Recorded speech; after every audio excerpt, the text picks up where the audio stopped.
There's an undeniable truth: knowledge is power. It can be a sword to slay your enemies, or it can just as easily destroy you. Zachary quickly gathered firewood, trying to focus on memories of trips with his new girlfriend and his family back when he was a kid. He tossed the thin, weak branches aside, suddenly feeling like an reluctant woodcutter. Zachary stretched his stiff muscles for a moment, thinking his dad must have gone to buy wood by now. Regardless, he had to admit that being alone in the woods like this wasn't half bad. He sighed with a mix of boredom and relief, glad he didn't have to deal with Hannah's friends anymore since they had been a tight-knit group for so long that he always struggled to fit in. Tyler, a friend of Hannah, though not exactly a friend of his, loudly criticized the mess on the ground. "Come on, people, who set up this tent anyway?" David, Izzy's boyfriend, quickly took the blame. "Oh, sorry, that was me. Izzy didn't know how to do it earlier, so I had to come over and show her."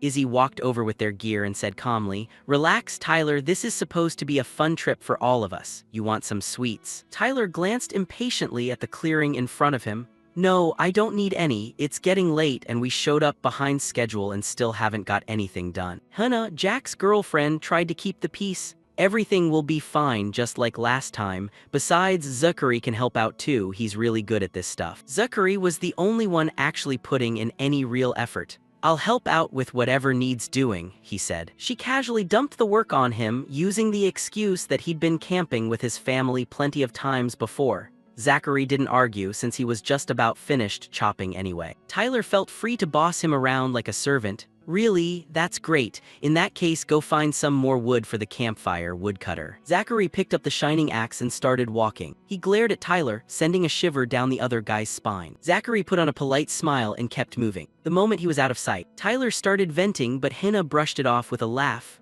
"Your boyfriend is just a bit uptight, that's all." The whole group looked after Zachary suspiciously. But seriously, who even is that guy? Zachary easily managed to collect a decent amount of firewood. "I think this is enough." He threw away some of the smaller twigs to lighten his load, figuring he didn't need that much wood for just one night. Suddenly, he stepped on something bizarre. Zachary felt a chill run straight down his spine. He was unexpectedly yanked into a completely alien dimension. "What the hell, what's going on?" A mechanical screen suddenly appeared along with a notification. "System initializing. Welcome to the multiverse." He furrowed his brows, struggling to make sense of it. Multiverse. Zachary ran through a few possibilities. "Am I dreaming, or have I finally lost it?" The system continued. "Planet Earth scan complete. Gravity and unclassified energy are being adjusted. Because the size and energy levels do not meet the requirements, planet Earth will be merged with another planet to restart the geographical space. Respawn points will be randomized. Living organisms will be upgraded to ensure difficulty." The more Zachary read, the more confused he became. Upgrading living organisms? Finally, the screen displayed a message. Connection to the multiverse system activated. He broke out in a cold sweat. Did Izzy put some kind of drug in the food? "Hannah, David, can anyone hear me? Where am I?" A piercing sound suddenly echoed, followed by a notification. Initiating teleportation to respawn point. Error: Harold Ukhez is currently unable to teleport. You must use the spin to survive. Behind Zachary, a sinister aura manifested. A giant monster was staring him down. Zachary was horrified. "What is that?" It let out a roar, revealing a set of sharp, mutated teeth. The system announced, "Due to the massive power disparity between you and Harold Urkaz, the odds are in favor of the opponent. Harold Urkaz, 1-1-0-0-0-0-0 spin chance. Zachary, 1-100 spin chance. The one with the lower spin score will be eliminated." Zachary was stunned. What kind of hellish odds are these? He flat out refused. "With a gap like that, I'm not spinning." But the system didn't care. Protocol SL34.572 is following Zachary's instructions. Spinning. He frantically punched at the screen. "Wait, cancel it. What the hell am I even spinning for?" A ding sound rang out. Zachary's result was 96. He felt a temporary sense of relief. 96-100 was a pretty high score after all. At the same time, the 6-digit sequence for Harold Urkaz began to move. Protocol SL34.572 is following Harold Urkaz's instructions. Spinning. Zachary didn't even care about the result anymore. He had already made up his mind, knowing full well that with a power gap like that, even a high score wasn't enough. The sound from the wheel continued to gnaw at his mind. Zachary thought of the loved ones he hadn't even had the chance to say goodbye to and couldn't stop beating himself up.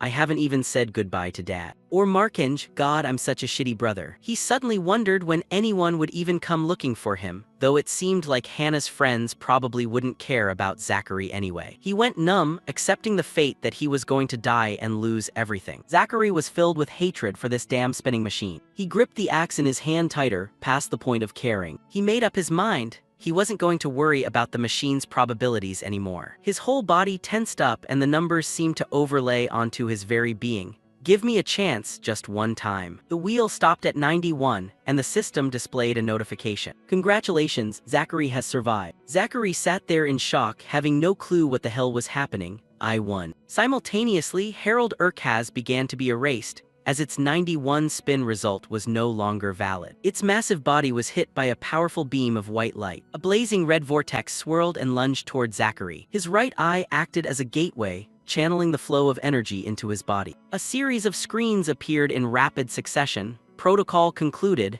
Zachary continues to exist. Harold Urkaz has been eliminated. Proceeding to optimize respawn protocol and level up Zachary. Not long after, he was returned to a forest. Zachary groaned on the cold ground. He sat up dazed and looked around. What just happened? Thoroughly rattled, he checked his body. Did I pass out? I have to get back as soon as possible. But it didn't seem like this was the same forest as before. His eyes landed on the strange, alien vegetation in front of him. Where am I? The system appeared and explained briefly. Because the size and energy levels did not meet the requirements, planet Earth will be merged with another planet for a restart. Zachary clutched his head, exhausted. It's not just in my head, it was all a dream. He tried to find his way back based on memory. Is this the way back to the campsite? Zachary groped his way through the forest, which felt both familiar and alien. After a while, he finally reached his destination. There it is. He saw the familiar camper van. I remember being close by. Looks like they started the fire without waiting for me. He called out loudly, hey, is everyone okay? Zachary stood frozen at the gathering spot. There wasn't a single soul in sight. He immediately sensed danger. A monster was leisurely gnawing on the supply crate the group had brought. What the hell? Its bizarre appearance didn't resemble any creature on Earth. It let out a roar, creating a shockwave that pushed Zachary back. The monster lunged rapidly toward him. Zachary instinctively gripped his axe tighter. He swung in a decisive arc, and the monster was sliced through with ease. However, it still managed to leave a deep scratch on his shoulder. He was genuinely surprised. I can't believe I'm this strong. Zachary began to connect the dots with the display screen he had just seen.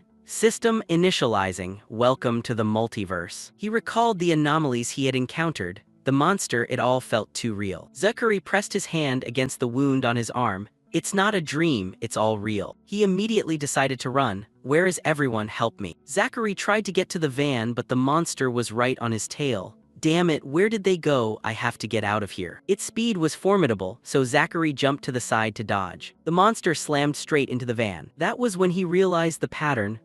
It's fast, but once it charges, it can't change direction. His mind raced, quickly finding a solution. Got it. While the monster was still stunned, Zachary ran behind it and shouted to bait it. Over here, come and get me. The monster immediately turned its head and charged. He ran straight into the woods. It was acting mindlessly, as if it had lost all reason, leaping with long strides to close in on Zachary. He was panting from exhaustion, and he had lost a significant amount of blood. Zachary led it to the exact spot where he had been teleported earlier. Sure enough, the ground began to shake again. He furrowed his brows. His hands were shaking, but he immediately denied it. I'm terrified of facing death, but no, this isn't fear. The forest shook even more violently. A surge of power suddenly erupted within Zachary's body. It was anger. He roared in defiance, come on, kill me then. The monster charged in a frenzy. Zachary, already knowing the pattern, dodged it easily. It crashed headlong into the boulder at the base of a tree. The monster quickly recoiled, growling and looking around to search for him. Zachary had already climbed up a nearby hill. He aimed right for the vertebrae on its back and swung with everything he had. Its spine was severed instantly. Zachary kept swinging his axe repeatedly. The monster shrieked in pain, and blood sprayed all over him. Compared to the monster from before, this one was nothing. Every swing of the axe was precise, hacking through its backbone. As he kept hacking away, a mysterious power flowed through his body. System notification, plus 100 Nessus coins. Zachary was completely drained. He dragged himself back toward the campsite, his wound bleeding continuously, calling out Hannah's name as he walked. Is anyone here? We have to. He let go and dropped the blood-stained axe. Zachary dragged his body along the side of the van. Finally, he reached for the door handle. He collapsed, completely spent, right in front of the van door. Zachary had only one wish left, and that was to go home. Zachary woke up still dazed. The bright sunlight was beating down on him. He dragged his battered body up and shook his head. Zachary looked down at his blood-covered hands and exclaimed, "My God." He fumbled for his phone. What time is it? It was currently 8:47 a.m. Zachary's eyes widened in disbelief. He shouted in shock, "I've been asleep for 3 whole days." After that, Zachary got into the car and tended to his wounds himself. Where had Hannah and the others vanished to? 3 days had passed without a single clue as to their whereabouts. The gear was still exactly where they'd left it. It took him a while to finish bandaging himself up. I have to face the truth. If they haven't returned by now, they're probably already dead. Zachary walked around looking for information. What the hell is going on here? He climbed up onto a tree branch. How is my body healing so fast? If this were like before, I'd be dead already, but I'm still alive. He had tried to reach out to the outside world, but there was absolutely no network service in this forest. There was almost no viable way to get out of here. The car was out of gas. Zachary retrieved the axe, his most useful weapon at the moment. He kept thinking back to those bizarre events and the monster from earlier. What was that thing? Aliens? Or is Earth being invaded? He started worrying about his family. If this forest had changed, what would become of the world outside? Zachary thought of his crybaby sister Kenzie. He was filled with a burning determination. He had to get back home. He tried climbing higher, gripping the handle tightly before plunging the axe blade deep into the tree trunk to give himself a foothold. Zachary cast his gaze into the distance. A vast, endless forest stretched out before his eyes. If only there were a way to go home. He couldn't believe his eyes, an immense ocean with no land in sight. Am I on an island? He furrowed his brows in hatred. Damn it, what have you done to my world? Zachary loudly cursed the damn system. The moment he finished speaking, the blue interface popped up. A series of screens flooded his vision. Born to destroy. Killed the first monster in the world, all stats plus 10%. Surreal Reaper. Single-handedly killed a world-class amalgam boss, all stats plus 5, all stats plus 10%. Lucky Draw. Successfully performed a lucky draw during a monster battle, luck plus 5, luck plus 20%. Giant Slayer. Single-handedly killed an enemy 5 levels higher, all stats plus 1. David's Successor. Single-handedly killed an enemy 10 levels higher, all stats plus 2 power progression. Single-handedly killed an enemy 25 levels higher, all stats plus 3. Leviathan Butcher. Single-handedly killed an enemy 50 levels higher, all stats plus 5, all stats plus 10%. Explorer reached level 10, strength plus 1, resilience plus 1, intelligence plus 1. Zachary was bewildered. What is this? He stared blankly at the screen. Is this me? The system panel displayed all his stats in detail. Name, Zachary Atwood. Level 16, race, human earth. Titles, Born to Destroy, Surreal Reaper, Lucky Draw, Giant Slayer, David's Successor, Power Progression, Leviathan Butcher, Explorer Strength. 31 Agility, 25 Resilience, 27 Vitality, 27 Intelligence, 29 Wisdom, 29 Luck, 44 Unassigned Points. 30 Nessus coins, 5100. He grew increasingly frustrated. Great, so it turned this world into a game. Zachary dug deeper. I'm level 16 already. Is that because of that camera? Almost all these stats come from these titles. He took note of one window. Infinite Potential Quest, reach level 25. Reward, unlock the bone-cleaving technique, kill 4 heralds and an infiltration boss within 3 months. Special reward, 10 E-grade Nessus crystals depending on results. Infiltration Master, confront the infiltrating enemies and defend the base within 3 months. Reward, base upgraded to a town, receive the title of mayor. He noticed a red pillar of light in the distance. I guess that red beam is the infiltration zone, but where is the base? The system displayed, requirements for creating a base met, create now. Zachary was hesitant. A base? He instinctively looked down at the makeshift campsite behind him. Having a place to call home isn't so bad, it's better than being out there fighting monsters. After a moment of consideration, he decided, all right, do it, create the base. The screen flickered for a second. Zachary was surprised. That's it, congratulations, you have successfully built a base. Suddenly, a voice rang out, what are you doing here? Zachary immediately went on high alert, his killing intent flaring up. What, you're not humans? He reflexively stepped back and slipped off the tree. A creature narrowed its single eye, looking down at him. And you are not one of my kind either. Zachary tried to regain his balance while falling. He managed to grab onto something in midair, but his face turned pale instantly. What he had grabbed was the long body of a boa constrictor. He was immediately constricted by it. I let my guard down. The snake squeezed frantically, trying to tear Zachary apart. It was lightning fast. He tried to find a way to escape while berating himself. It looks like a game, but it's not. I can't let my guard down. If I want to get stronger, I have to risk my life. Zachary let go with one hand, grabbed the snake's head and squeezed with all his might to crush it. I don't want to die here. He slammed its head hard against the tree trunk, making the snake vomit blood. Just then the branch snapped in two. Both he and the boa fell straight down. Zachary gritted his teeth. The system only grants rewards to those who dare to hunt. He had grasped the core rule: strength is a prerequisite for survival in this world. If I want to survive, I have to become the strongest. Over on the side, the strange creature thought to itself, that guy doesn't see things like this very often. It hovered comfortably around the base.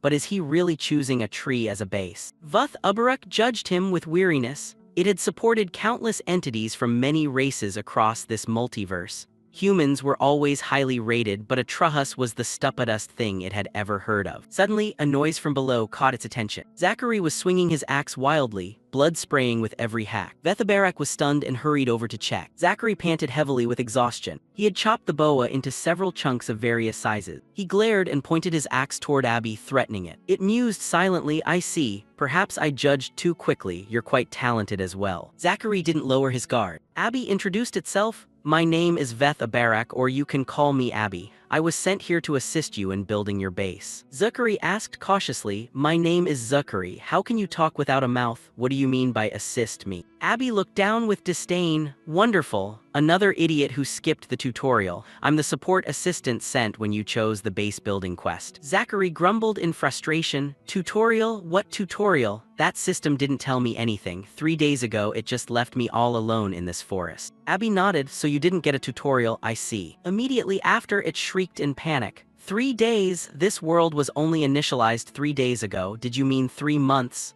Zachary confirmed it firmly. Abby tapped its round head. If that's true, then I'm interested. You must have been tagged as a defiant one. Finally, I've hit the jackpot. Zachary frowned, confused. What kind of title is that? Abby began to explain in detail.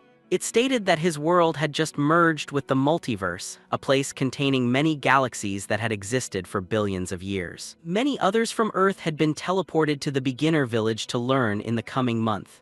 Zachary quickly asked, so my family is safe, right? Abby confirmed that if they were in the beginner village, then yes. But it also pointed out the harsh truth. Some people lacked the ability to absorb cosmic energy. Those who couldn't cultivate would sooner or later die because they couldn't withstand the threats. Zachary and Abby returned to the campsite. He glared at it warily and asked, are there any other defiant ones? So do I have to die too? Abby didn't deny it. Maybe, maybe not. Defiant ones are individuals who can increase their strength far beyond expectations. The system thought you were a weakling and decided to kill you, but you defied its request. You refused your fate. Your case is very special and very intense. You have been given a great opportunity, but it won't be easy. Zachary shouldered his axe. You call almost dying because of that camera an opportunity. Abby corrected him. I don't, but the system does. It knows better than anyone. In the grand plan of the multiverse, prophecies are worth nodding. The system hates weaklings. You're just an ant before absolute power. Fail or give up and you will be punished. Zachary gritted his teeth, unable to hide his anger. You mean I have to complete every quest, kill every monster, and I have no other choice? Abby offered some sincere advice. You are very close to them. The system is watching you. Don't let it down. It suddenly spun around as if looking for something. After a while, Abby whispered into Zachary's ear.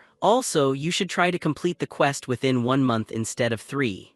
That would. It hadn't finished its sentence when it was hit by a powerful electric shock. Zachary watched on stunned. A cold screen appeared. Base management authority has been revoked by the system. The speed was so fast Zachary couldn't react. What the hell? Suddenly, a sharp pain shot through his head. The scene shifted to a lavish, ancient-style party. Orgaz raised his glass coldly, completely out of place with the atmosphere around him. Aaliyah approached seductively. You don't seem very happy, Lord Orgaz. Smile, today is a happy day, she said fawningly. Orgaz growled, happy about what? Aaliyah raised her glass toward the hall. Your grandfather has just been awarded the title of Infiltration Boss. That is an honor we all desire. His gaze stopped on someone. Orgaz immediately grimaced. That was an honor they had to kill for. The other person glared back at him. She goaded him. I guess you should spend your time preparing for the match instead of partying with everyone. Orgaz turned his back and walked away. A match? I thought you knew me better than anyone. I won't fight anyone. That game doesn't suit me. Let those fools be manipulated. Suddenly, someone was affected by the poison in the wine. Falling onto the floor, the wine glass shattering. Immediately, someone screamed in alarm. Who did this? Someone help him. Orgas seemed to have known it all along. They would throw themselves into the jaws of death. A beautiful early morning by a stream, the forest teeming with strange creatures. The familiar monster was drinking water on the bank. The scene would be quite peaceful if it were just an ordinary dog. A butterfly fluttered its wings and flew toward the monster, and it let the butterfly land on its nose without a care. The insects brought in by the system were truly bizarre. The monster flicked its ear, and the butterfly flew away. It sensed danger and ran for its life, but Zachary was fast enough to slash through its vertebrae. The system granted an immediate reward, obtained the title, Demon Slayer, increases all stats by 3% when fighting against the demon race, plus 100 Nessus coins. Level up. Zachary sat down to rest right next to the monster's carcass. Finally, he had gotten used to these anomalies. Leveling up in this system wasn't too hard. It seemed he still had some remaining points he could use to boost his stats after leveling up. He hadn't used the ones from level 16 yet. The system screen displayed level 17. Strength 31, right arrow 41. Agility 25, right arrow 31, Resilience 27, right arrow 32, Vitality 27, right arrow 38, Intelligence 29, Wisdom 29, Luck 44, Unassigned points 0. He seriously considered, should he learn more about this world before choosing where to put his stats? No, the fight with the snake last time was because he was too careless. This time he had to be very clear-headed. Zachary manipulated the screen repeatedly. I need to choose the stats that can help me the most right now, the others can wait. The stats had changed significantly. He understood the current situation very well. Life and death were but a thin line apart. Zachary lay down and let his mind wander. 25 days left in the first month. Was what Abby said true? There must be a reason it revealed that to him. He still remembered that sentence clearly. Also, you should try to complete the quest within 1 month instead of 3. Zachary narrowed his eyes. That was definitely the reason the system punished it. He couldn't help but marvel at the injustice. Finishing in 1 month versus 3 months yielded the same reward. Life really was full of misery. However, he also realized he had the chance to explore ahead while everyone else was still in the beginner village. Zachary took a sip of cool stream water. He couldn't waste time. He yanked the axe out, threw it over his shoulder, and continued to search for new targets. That's right, time to get back to work. Night fell very quickly. Zachary sat alone by the campfire, using monster meat as food. He took the opportunity to check his titles again. Almost all of his titles were related to being the first to do something. He opened a series of screens to review his titles. Born to Destroy, Surreal Reaper, Leviathan Butcher. Zachary bit into a large piece of meat. He quickly concluded, when building a base, he didn't receive any support materials. That meant there was someone else out there who had completed the quest before him, a defiant one like him. Zachary couldn't help but wonder, if a snake could become such a powerful creature, then how strong were the others? He speculated while searching through the system. Surely the base would sell items to help him get stronger, or at least help him find everyone in his family. Zachary swiped quickly through the screens. Everything had to be bought with Nessus coins.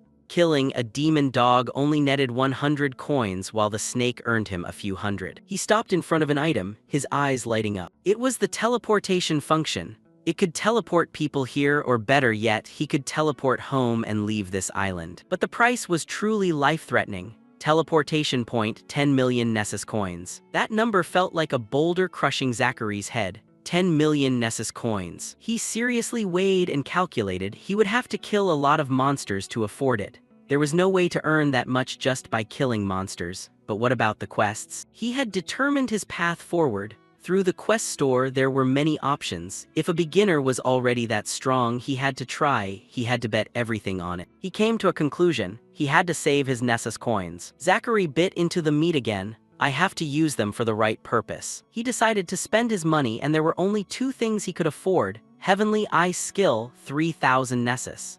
The stream of energy from the universe shows basic information about a creature. It would help him know the information of the creature in front of him, hopefully indicating an effective way to kill it. Divine Method Energy Gathering Mother-Child Level Restriction, 3,000 Nessus.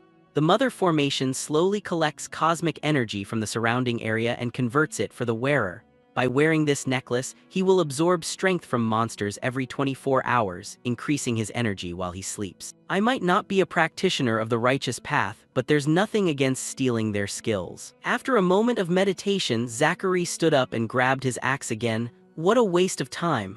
I should take this opportunity to butcher a few more. From that point on, he spent most of his time hunting. Whenever he found prey, he easily took it down, and the same happened whenever they found him. Rain or shine, Zachary never rested. These footprints had only just appeared. With every battle, he learned more: how to swing his axe with the right form, how to block attacks, and how to use new skills. He became proficient in using the Heaven's Eye. So you're a demon dog, huh? A blue screen appeared above the monster's head. Species: Demon Dog, Faction, Demon, Title, Azrazak Legion. He built many temporary shelters around the island in case he couldn't make it back to his base in time. Zachary's life became a repetitive cycle: hunting, fighting, and killing. He had killed hundreds, maybe even tens of thousands. Each time he leveled up, he had to kill even more. His strength increased significantly until the demon dogs were no longer worth hunting. They used to be prey, but now they were just target practice. Level 23 Strength, 59 Agility, 39 Resistance, 42 Vitality, 48 Intelligence, 29 Wisdom, 29 Luck, 44. Less than 5 days left until the end of the first month. At the same time, at Orgaz's luxurious mansion, Ruddle stormed into the office. Uggaz. Orgaz lifted his glass cheerfully. Rydell, it's a pleasure to see you. Tell me, how far along are the preparations for the invasion landing? Rydell furrowed his brows impatiently. You know the answer, sir, if it's too much trouble for you to read the reports. He smirked, not bothered at all. Well, what are you going to do while working under me? A commander's duty is to issue orders. Come sit down, you look way too tense. Rydell flatly refused. I'll take the liberty of speaking while standing, sir. He glared at the wine glass in Orgaz's hand. Are you drunk? Orgaz gritted his teeth and growled. Why are you talking nonsense? Do I still need to do anything? Our unit stopped invasion operations weeks ago. Rydell suddenly laughed cunningly and pushed a report forward. You're right. In that case, just sign this for me and you can do whatever you want. Orgaz immediately took out his pen. Your cousin Kevin is taking the position of Expedition Commander. Why not? Rydell left satisfied. Thank you, Commander. I'm sure your orders will be carried out immediately. The moment Rydell left, Orgaz put on a cunning smile. In just a few more weeks, I'll be out of this den of dogs. Back with Zachary on the deserted island, he carefully tracked the traces on the ground. His eyes were those of a skilled predator. He found a demon dog that was yawning. Zachary gripped his axe tighter. I'm still not paying enough attention to my surroundings. I didn't spot it in time. It sensed danger and jumped up. Zachary was extremely surprised.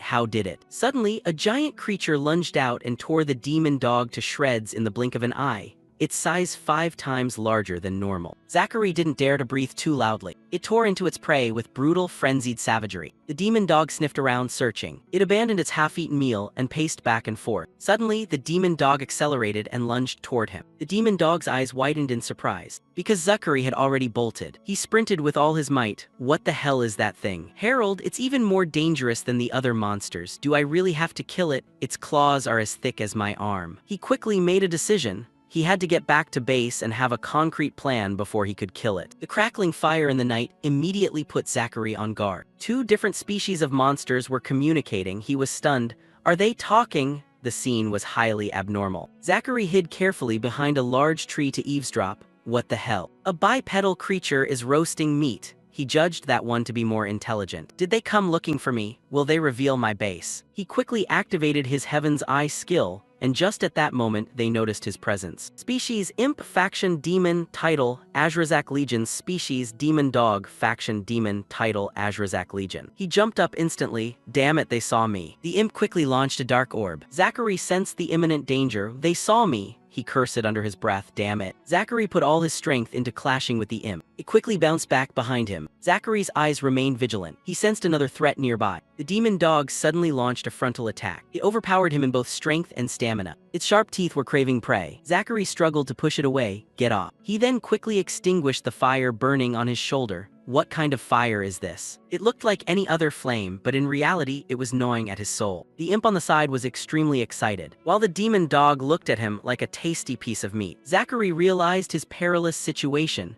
There were 2 monsters and he only had a broken axe left. If I can't destroy these 2 monsters, I'm not worthy of the opportunities I've been given. He lunged forward, taking the initiative. The imp simultaneously cast magic toward him. Zachary dodged while nimbly moving forward. The demon dog leaped and opened its massive mouth. He quickly grabbed the creature's entire body. The demon dog was still dazed. Zachary let out a roar to gather his strength, then pinned the monster to the ground, and followed up with a devastating punch to the demon dog, relying entirely on physical strength. Every strike carried terrifying power. He threw a punch straight into its throat. The demon dog was nearly defeated. The imp wore a creepy, hideous smile. It ambushed Zachary from behind. His arm felt as if it had frozen, and his whole body was immobilized by pain. Zachary's mind was a mess of chaotic thoughts. At that moment, he just thought it was luck. The flames gradually engulfed his body. The demon dog, not yet defeated, wanted to kill him immediately. Galactic energy, a substance that separates the multiverse. Ever since the system arrived, fate had wanted him to die from the very start, but this was also the moment galactic energy flowed through him. The divine method energy gathering mother-child technique only showed him how to sense it, while his personal skills helped him use it.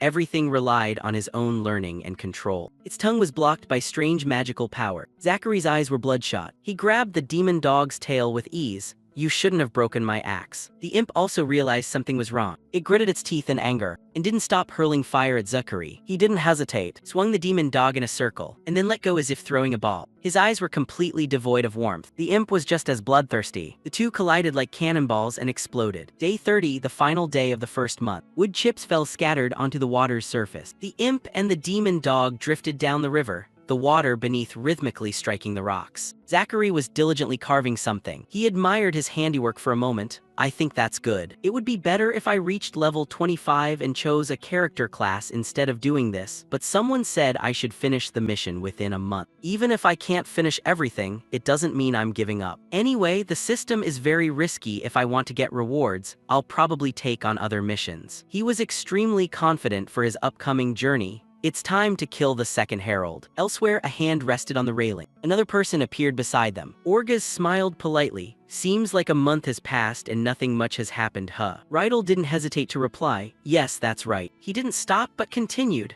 "But this is just the beginning. When the portal protocol is completed and put into operation, we won't be able to meet the others in the guild anymore, and the real work will begin." Orgaz looked down at the rift and the massive army of demons and exclaimed, "How interesting. I can't wait any longer." Zachary was furiously fighting, engaging the monsters in a one-on-one duel. He was blown away by a single blow. Zachary immediately bounced back to continue the fight. His gaze sank slightly. The giant monster before him was called a Vul, level 45. Zachary suddenly recalled childhood memories when he went fishing by the river with his father. He had turned to Zachary and said, "You know, Zachary, every animal has its own special ability. Birds can fly and rabbits run fast." The sound of the fishing rod drew both their attention. "I caught something, Dad." The rod was pulled taut. Zachary's father quietly added, "Fish are very sensitive." He reeled in the rod calmly. "But they don't know how to use traps or bait like we do. Even Stone Age people knew how to use spears. The point is that we catch them because we are the more advanced species. Because catching them helps us discover the limits of our own abilities." 2 hours before the battle with the Herald, Zachary was making a trap.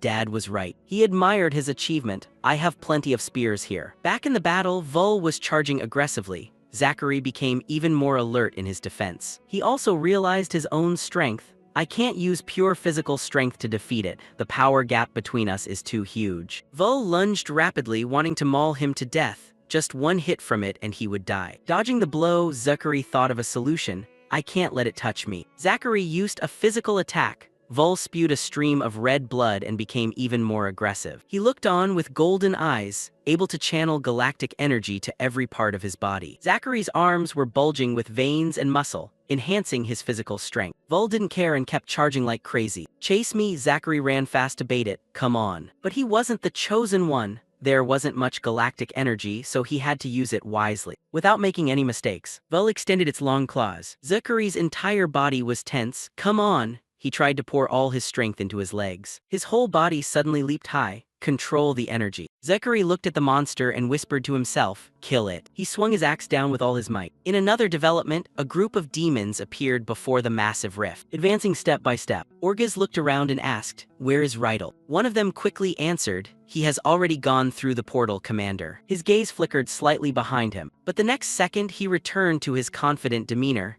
"But no one else will be able to follow him." Orgaz flashed a mysterious, inscrutable smile. Elsewhere, the fierce battle in the forest continued. Zachary cursed under his breath, "Damn it, I've been overusing it. My body can't accumulate any more galactic energy. If I keep pushing, my energy channels will snap." The monster was closing in on him, but he couldn't afford to stop. Zachary spotted the trap not far ahead. Almost there. The monster lunged forward in agony. The two of them had been playing a game of cat and mouse for a while now. A gleam of light flashed in Zachary's eyes. Instead of slowing down, he pushed himself even faster. The monster remained hot on his heels. Zachary leaped at the perfect moment. He broke his steady stride. Caught off balance, the monster couldn't stop in time, letting out a ferocious roar. As its massive feet dug deep into the earth, its eyes glowed with raw fury. Zachary wasn't entirely sure. Did it work? The monster fell into the trap, dying in slow, agonizing pain. Its eyes bulged wide. The system issued a notification, "Level up, reached level 25, quest complete, class selection feature unlocked." Zachary couldn't help but feel ecstatic. "I did it." After those grueling moments, he finally dared to relax.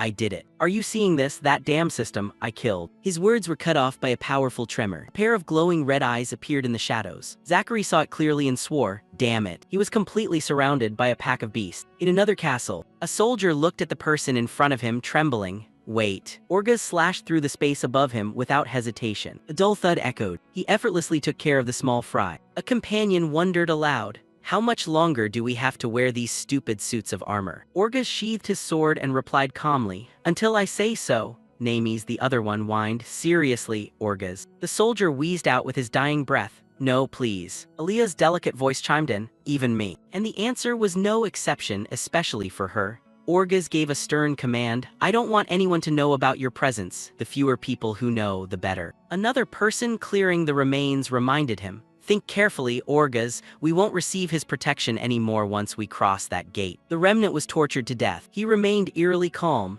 brushing off the dust as if nothing had happened. Orgaz glanced with cold, dark eyes and said, "Then just get it done. I'm sick of this damned league. The new planet seems much more interesting and safer than this place." His brows furrowed tightly. Everything now depended on meeting the people on that planet. Zachary was struggling to escape from the pack of monsters. Damn it, they're everywhere. He cast a quick glance behind him, feeling even more desperate. Why didn't Abby tell me that killing an emissary would summon every damn monster on this island? This is bad. My internal energy is running dry. I used up all my internal energy fighting that emissary. There's no way I can outrun this entire horde. They're going to tear me to shreds. Just then, a monster leaped forward for a direct attack. Zachary reacted in time, escaping by a hair's breadth. He was on the back foot, trapped in an extremely dangerous situation. Zachary tried to get a feel for his body. His internal energy had recovered just a tiny bit after killing that monster. Not much, almost nothing at all. But if I can kill them continuously, if I can absorb energy at the same rate I spend it. Zachary flashed a triumphant smile.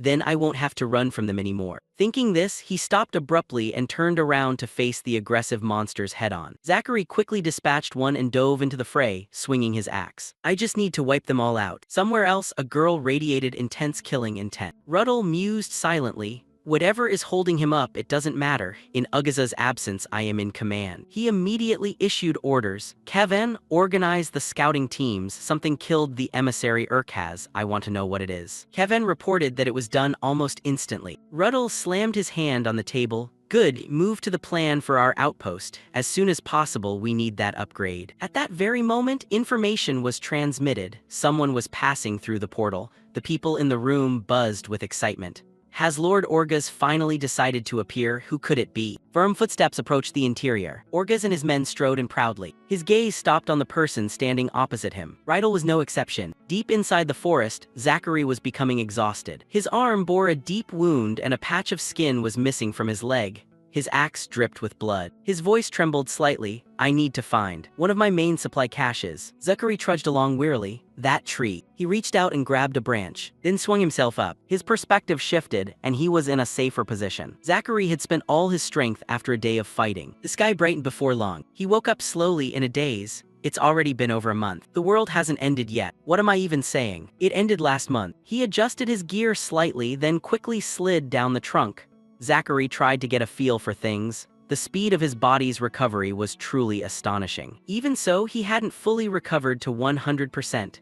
This journey is still long, but once I get there, I'll be able to choose my class. A faint sound suddenly rang out. Zachary's eyes were full of vigilance. Is someone following me? A demon soldier was scouting the area. He slowly realized the soldier's identity. Is that a demon? The demon sat down and muttered something. Silent kai virus visara tajit van melanva orgas. The next second, Zachary lunged out like a gale. A dull thud echoed through the woods. Gripping his weapon, he said politely, I'll be taking this, thank you. Zachary then hauled the demon off and tossed it into the woods. Night fell rapidly. He splashed water on the demon soldier to wake it up. It startled, shouting, Va-a-va. Zachary cut him off with the edge of his sharp axe. He greeted him very politely, Greetings. The demon stared at him, bewildered. Human. Zachary slowly gathered a few details. So you can understand what I'm saying, then tell me how many of your kind are invading my world. The demon's status screen appeared. Azun level 33 faction Azrazak. He didn't waste any words, launching a threat. The demon was seething with rage. Azun cursed the humans. Zachary swore, damn it. He quickly ran away from the sudden explosion. Shreds of cloth flew everywhere, the ground was scorched, and the surrounding area was heavily damaged. Did he absorb that much energy just to blow himself up? Just so I couldn't get any information out of him. Zachary looked at the remnants and muttered, surprising, these demons are going to be a real pain. Zachary remained tucked away in the treetops,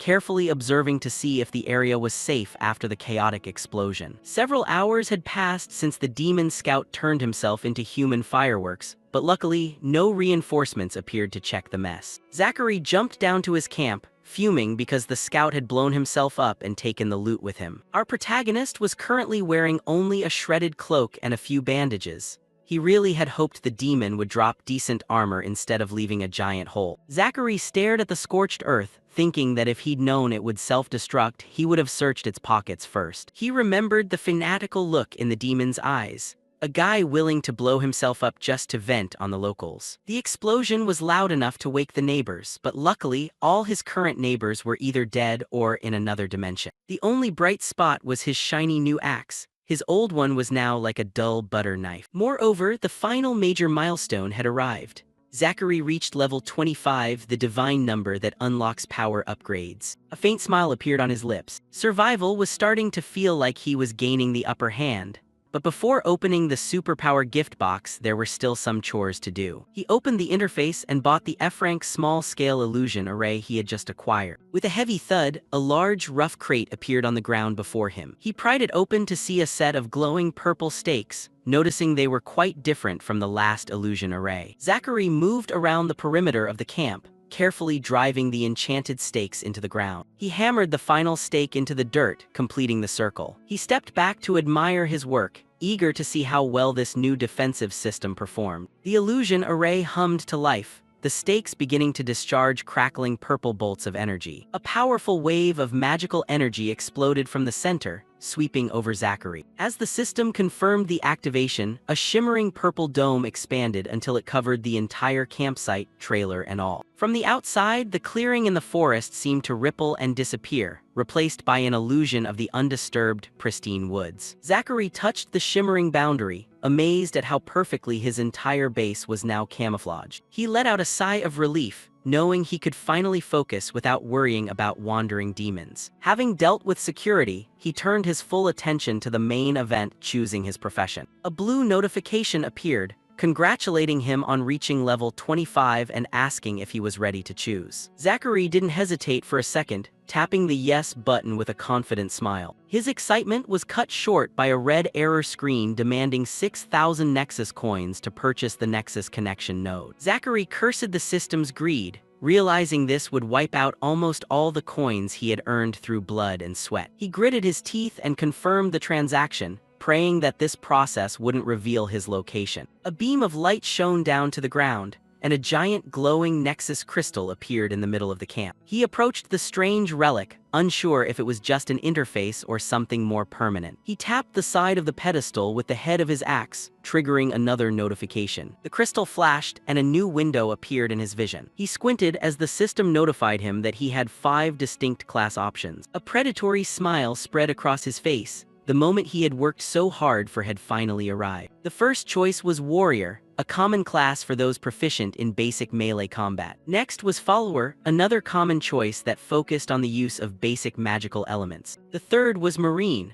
a rarer class specifically designed for naval combat at sea. Then there was Demon Hunter, a rarer class that specialized in locating and eliminating demonic threats. Finally, he saw Hechetmun, a rare class described as the lumberjack of the endless enemy forest. Zachary took a moment to process the list, satisfied that the options were more diverse than he had expected, and he noted that they all started at rank F, which seemed to be the baseline for everyone in this new world. The fact that they could all be upgraded meant this choice would define his future development, and he knew this was a massive decision, so he immediately decided to skip the common warrior and follower classes, as picking a common class when rare options were available felt like a complete waste to him. He considered Demon Hunter, but worried that specializing too early might come back to haunt him. He didn't like the idea of becoming useless if he ran into something that wasn't a demon. He needed a path that allowed him to deal with any threat the world threw at him, from insects to monsters. The Marine class was easily dismissed. He had no interest in being stuck on a boat in the middle of nowhere. That left only one choice that was truly reasonable for his survival. He believed that the system rewarded those who dared to take the biggest risks, and Hachatmun was the rare reward he deserved, so even though he wondered if it would lock him into using only axes with his current gear, that wasn't a major issue. Zachary chuckled to himself, realizing that choosing the rare class wasn't just a smart move, it was a huge advantage for his survival. He gripped the glowing Nexus crystal, feeling primal power vibrate through the crystal and into his bandaged hands. Hatchetman, he declared resolutely, his eyes burning with intensity as a blinding flash of light signaled his commitment. The system chimed to confirm his new identity, permanently binding him to the Hatchetman class. Notifications began to flood his vision, granting him the full of class and rarefied being titles, each enhancing his core stats, but one final notification left him stunned. He was named the world's first Trailblazer, a title that provided a 5-point boost to every stat, and his body erupted with golden electrical energy. The raw power of the stat increase coursed through his muscles and veins, and he gritted his teeth to endure the overwhelming sensation as he felt his physical limits being forcibly expanded by the system. As the system listed the comprehensive growth, Zachary collapsed to his knees, his body struggling to adapt to the sudden surge of power. He lay still for a while, steam rising from his heated skin as he gasped for air, trying to regain his breath. He lifted his head, one eye flashing with a predatory golden light, realizing just how far he had pulled ahead of the rest of the world. He opened his status board, his eyes widening when he saw his strength stat had skyrocketed to an astonishing 92, and he stared at his hands in disbelief, calculating that his strength alone had jumped by 28 points in a single moment. He clenched his bandaged arm, and his muscles bulged enough to create an audible air-popping sound through sheer physical force. A cold, dangerous smile appeared on his lips as he prepared to delve deeper into his new capabilities. He opened the class menu and was greeted by a list of skills that looked incredibly powerful. And even though each one was locked behind frustrating combat challenges, Zachary stood tall, golden sparks continuing to dance around him. Even with a rare class, the system wasn't giving him anything for free. He gripped his axe, accepting that he would have to kill thousands more enemies if he wanted to master this new path. His silhouette stood dark against the forest as he swore to show the invaders that there was a demon in this world even more terrifying than them. With 2 of the 5 marks he needed to kill already in his hands, Zachary shifted his focus to the remaining heralds and their general, realizing that to the demons, this invasion wasn't a tragedy. This was a once-in-a-lifetime opportunity. While it was true that everything had almost fallen apart due to the blunders of the foolish Agras, the clans had finally placed more capable people in command positions, like Kevorin, who was clearly enjoying the perks of his new post. While the monsters he brought did the dirty work of clearing out the island, Kevorin just sat back and watched the show. He honestly thought that nothing on this island could lay a hand on him, while meanwhile Zachary was in the middle of the woods, looking less like a threat and more like a guy doing chores. Kevorin was busy complaining about losing a month of preparation time due to the general's tactics,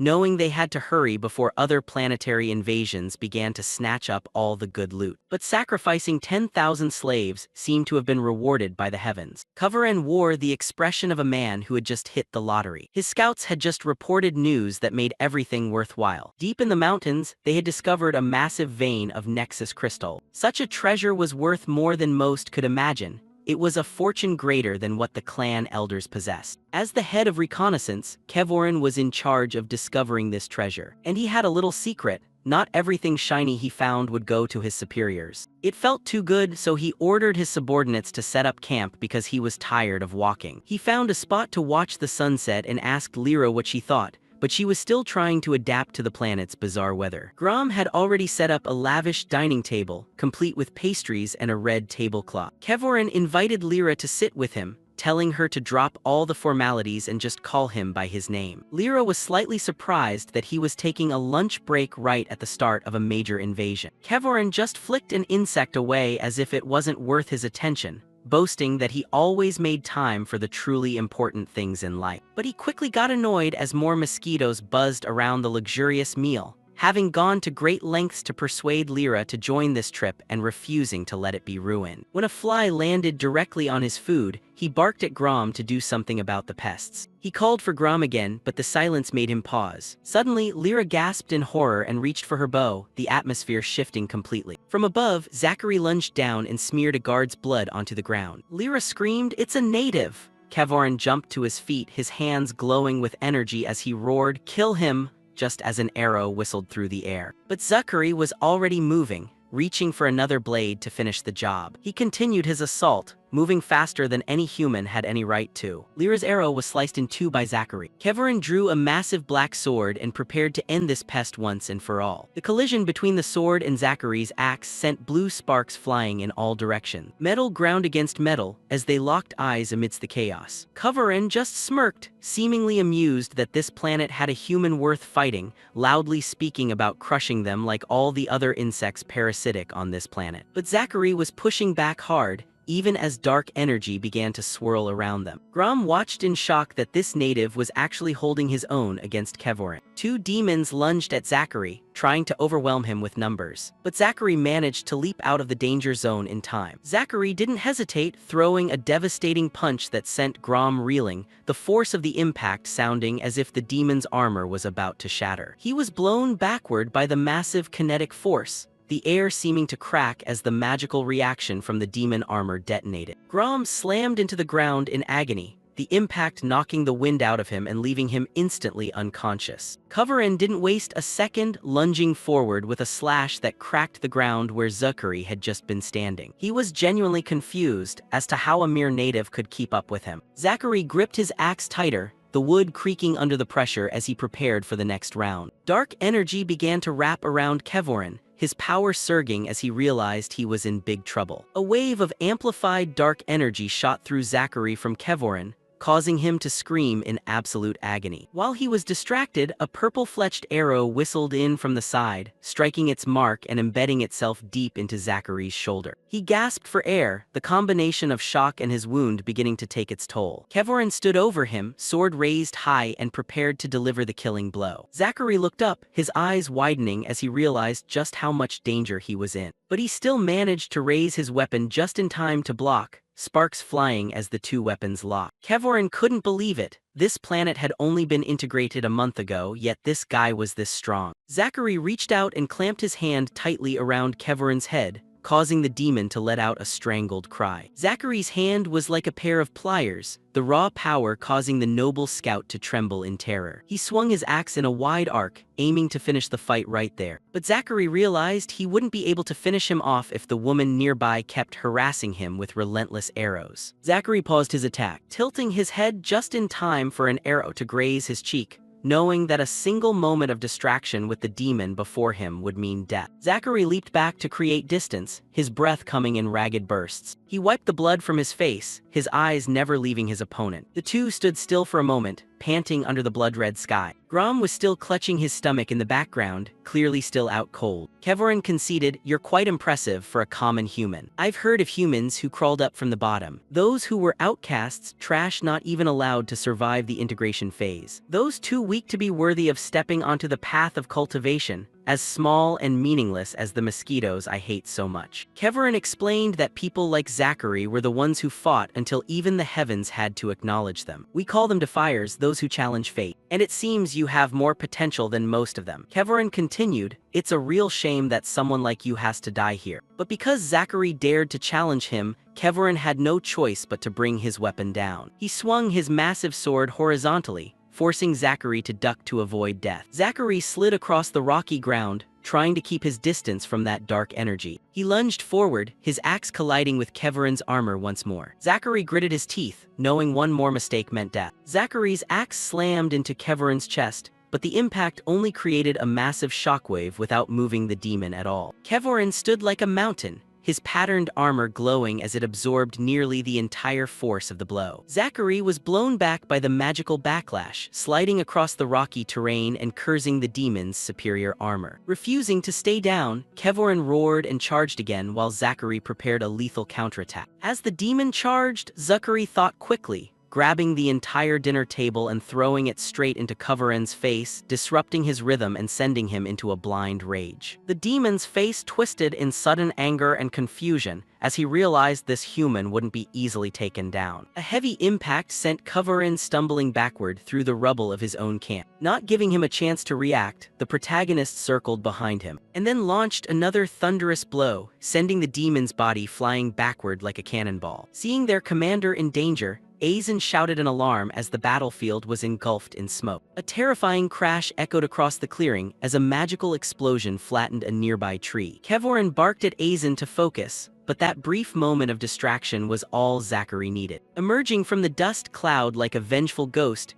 Zachary swung his weapon down in a fatal arc. Kevorin's eyes widened in absolute horror, cold sweat pouring down his forehead as he witnessed the brutal death of his subordinate. Zachary slammed his axe into the ground with bone-crushing force, the impact shaking the entire area. Kevorin performed a leg sweep, knocking the protagonist off balance, and then immediately grappled him, pinning him tightly to the ground. They grappled on the ground, each fighting for the advantage to land the finishing blow, and while Kevorin had the upper hand, Zachary counterattacked by jamming his fingers into Kevorin's face with primal, savage strength. He squeezed his hand tightly, accompanied by a guttural growl from his throat. Kevorin's cry of pain was muffled by the crushing hand. In desperation, Kevorin screamed for Lyra to shoot Zachary, not caring about his own safety in the face of death. Kevorin pulled out a short, gleaming dagger, cold, sharp steel promising death. With a brutal thrust, he drove the blade straight into Zachary's side. Zachary's cry of agony rang out, leading the demon to believe that final victory was within his grasp, his eyes bloodshot and locked onto his only goal, finishing off the mortal pinned beneath him. Zachary began to panic. His hand groped the ground, searching for a weapon. Kevorin, despite being drenched in blood, continued to mock Zachary with manic laughter, questioning if this was truly the limit of a defier's power. Zachary's hand finally gripped the handle of his axe, his resolve hardening with every breath. From above, the demon smirked, intoxicated by his imagined advantage, his face a hollow mask of arrogance, completely unaware that they were both standing on the precipice of a deadly equilibrium. Zachary silenced him forever with one final, crushing blow,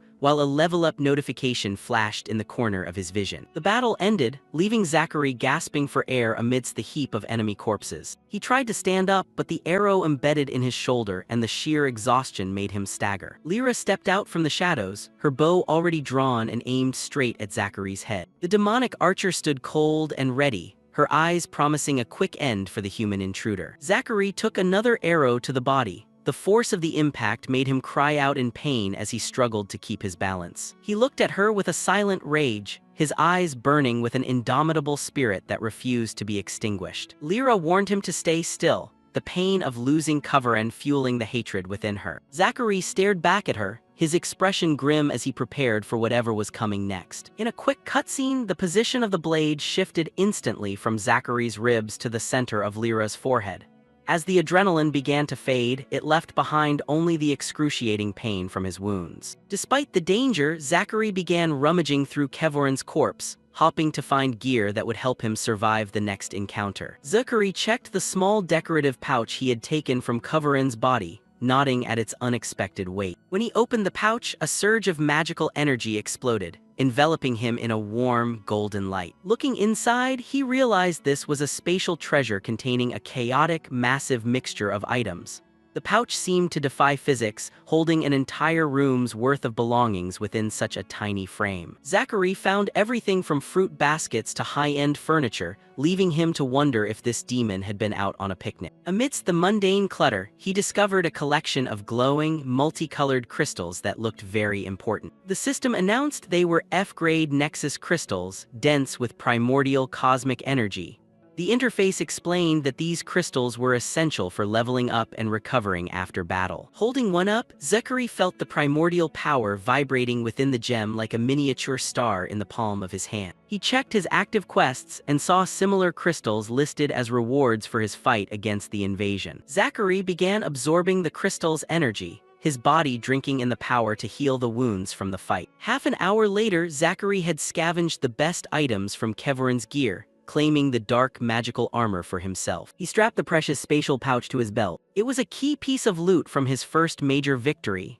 A cold, satisfied smile appeared on his face as he assessed his new equipment, feeling much better prepared. Even though he stood in the full armor set from his demonic loot, he decided Kevoran's giant sword was too cumbersome to use. He opened the system panel to recheck his quests and evaluate his progress, nodding that his quest progress was actually looking pretty good. Though even after a month, the Anti-Infiltration Master quest still showed 0-3. Did he have to conquer this whole invasion first? His axe-wielding proficiency level wasn't exactly high either. If only it counted the enemies he had already taken out before receiving this quest, that would be great. There's still a long road ahead. I've already finished off the Gwilgi and the Bargist Messenger, so that just leaves the imps and one other type I haven't encountered yet. Plus the commander of this invasion force, I have no idea where the imp messenger is hiding, and I don't even know what the remaining messenger is. So for now, there's only one option left. The invasion commander. Let's see how you like it when you're the one being invaded. Panic erupted at the gate as the demon soldiers scrambled to respond.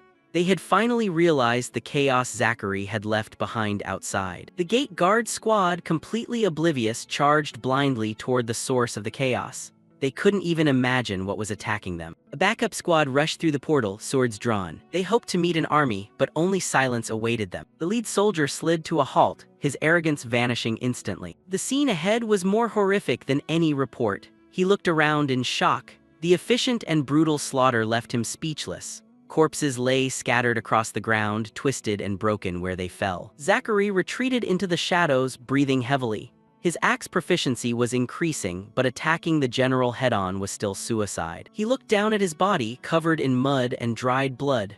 Brute strength wouldn't get him past that gate. Every inch of his flesh ached. If he tried to breach the gate right now, he'd be torn to pieces before he even saw the general's face. With thousands of demons on the island, he needed a new plan. Picking them off one by one would take forever. He shifted his gaze toward the mountain. There was a constant stream of demons moving between the outpost and a higher cave. Whatever they were doing up there couldn't be good.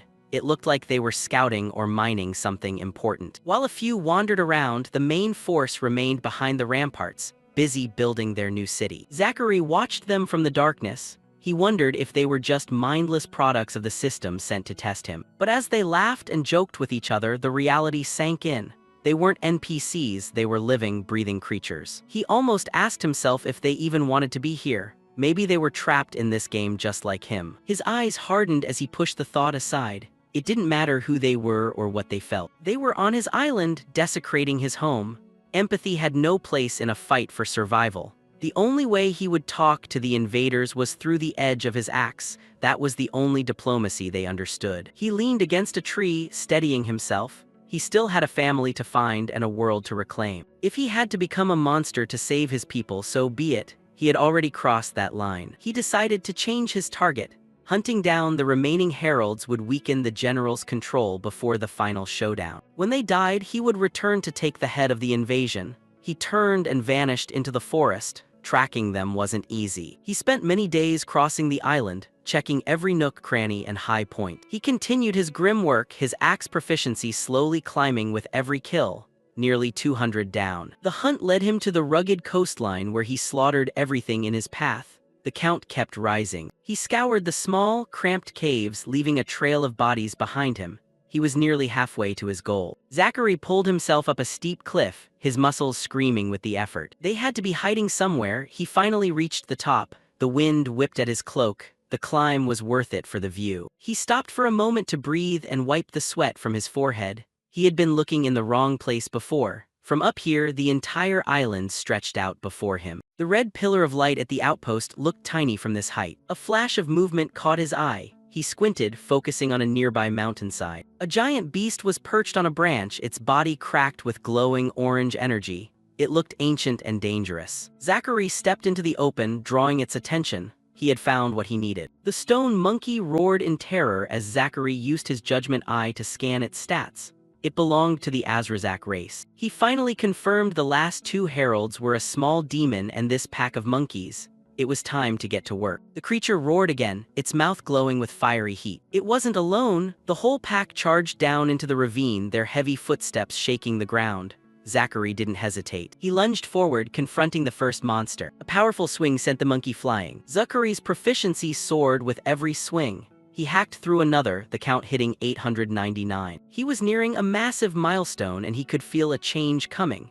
Zachary stopped as the last beast fell. These stone monkeys were very territorial. That was why he hadn't seen them until now. If he wanted to find the next heralds, he had to push deeper into the mountains. Piercing screeches echoed through the ravine. More were coming, and they sounded angry. The entire pack charged down the cliffside, their massive bodies shaking the earth. They roared in unison, a wall of stone and fury rushing straight at him. They really didn't like strangers. Zachary tightened his grip on his axe and braced himself. He was more than ready to see what these monkeys were really made of. He had been fighting non-stop since the system appeared. Trapped in a loop of blood and steel, he tore through the first wave. The count passed 900. Mindless violence was starting to become second nature. At first, the system meant nothing to him. It was just numbers and death. 921,939. He was so close enough to taste it. His mind drifted to his friends and family. Was anyone still alive in the world he used to know? But the more he thought, the more he realized the old world was gone. Now there was only the hunt.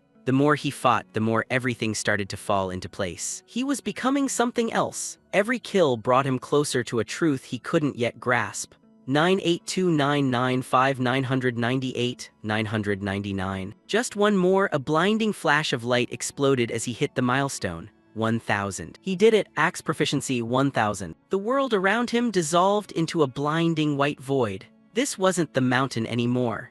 Zachary found himself standing on a floating island. A magnificent white city appeared before him. He was in an illusion. He looked down from the edge of the precipice, his eyes wide with shock. This was beyond anything he had ever seen.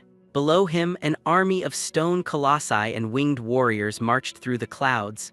It was a scene out of legend. Every soldier radiated an overwhelming aura. He was just a maggot compared to them. Zachary stared, paralyzed by the sheer scale. He could feel primordial energy vibrating in the air. A figure appeared in the middle of the island. A man stood calmly amidst the chaos. He was a bald man in a humble cloak holding a simple iron axe. He looked like an ordinary lumberjack, but his aura was immense. The mysterious lumberjack took a deep breath, focusing his attention on a single point. He was preparing for something. He raised his axe high above his head. Purple lightning crackled around his body as he channeled a terrifying power. With a slow downward swing, he let it fly. The movement was deliberate, carrying the weight of the entire world. The world shattered. A massive crack of purple energy tore through the sky and earth, splitting reality itself. Zachary stared in silence. This wasn't just a swing. It was the fundamental laws of the universe being rewritten. The shockwave rippled through the illusion, throwing everything into chaos. Its force was unimaginable.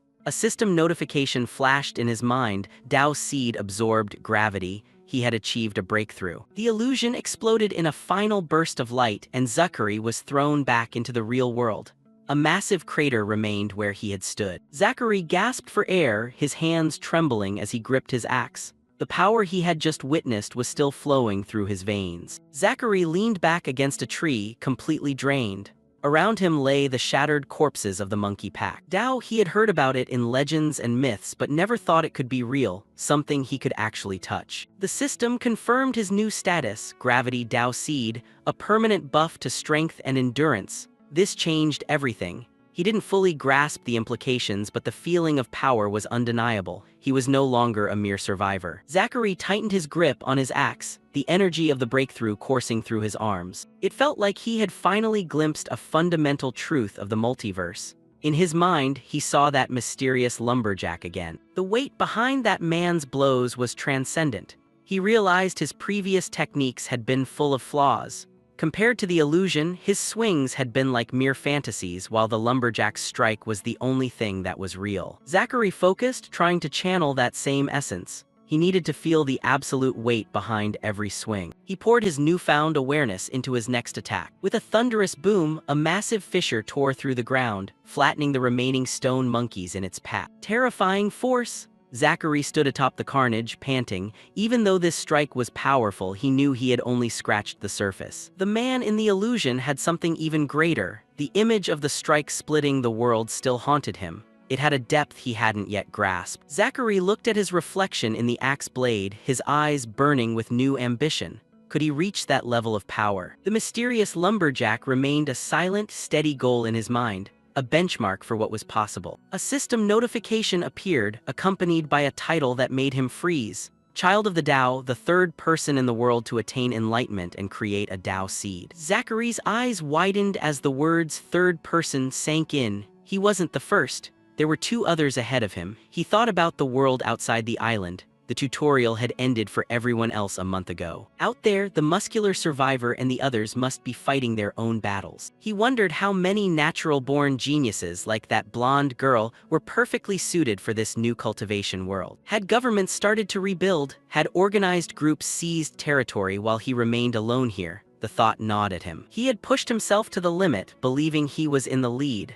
Knowing he had been surpassed by two others wounded his pride. He checked his status, level 28 Gravity Dao Seed. Strength and endurance had soared, but it still wasn't enough. Looking out at the ruined mountainside, Zachary was determined to push even harder.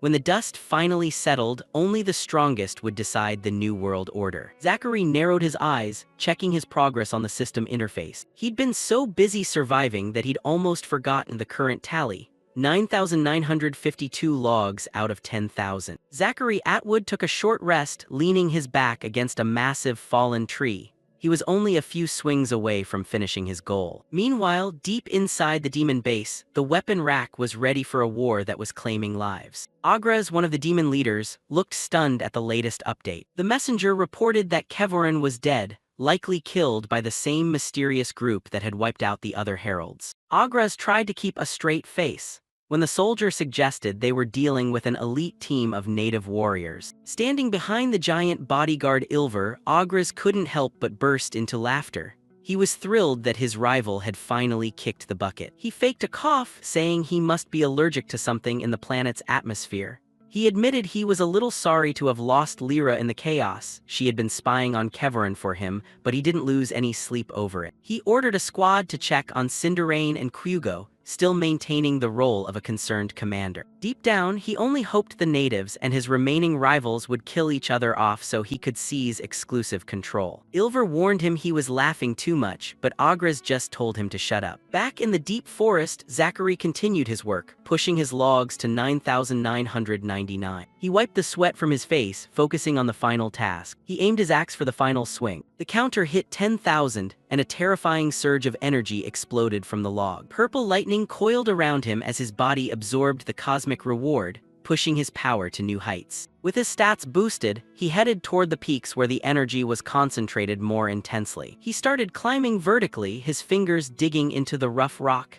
He scaled the cliffside with ease, his body feeling lighter and stronger than ever before. Reaching a sturdy ledge, he looked down and spotted a group of creatures gathering below. He shouted to signal his presence. They all looked up in unison. The pack of stone monkeys shrieked and charged straight toward the mountain. Zachary didn't budge. He had been itching to test his new power. He tightened his fist around his axe. The blade began to chime with a brilliant, shimmering light. The monkeys leaped through the air, closing the distance with a giant bound. Zachary swung his axe back, cosmic energy gathering around his arm as he prepared his strike. He whispered his primary skill, chop. The axe head glowed white-hot and expanded as it cut through the air. A massive shockwave tore through the mountainside, wiping out the troop of monkeys ahead in a blink. The remaining ones were thrown backward, their bodies unable to withstand the sheer force. He continued climbing, convinced that this mountain range was hiding something far more important than a few rock monkeys. He was certain of it. The energy in the air was so thick it couldn't possibly be natural. The peaks above were shrouded in a strange, glowing mist that pulsed with power. The creatures here were different too, stronger, more disciplined, and acting like coordinated guard squads. Observing from within the rocks, he realized these monkeys were reminiscent of the human-like demons he had already faced. They moved in tight packs, patrolling the area with purpose. Each group had a larger commander leading them. He continued his sweep, leaving a trail of shattered stone in his wake.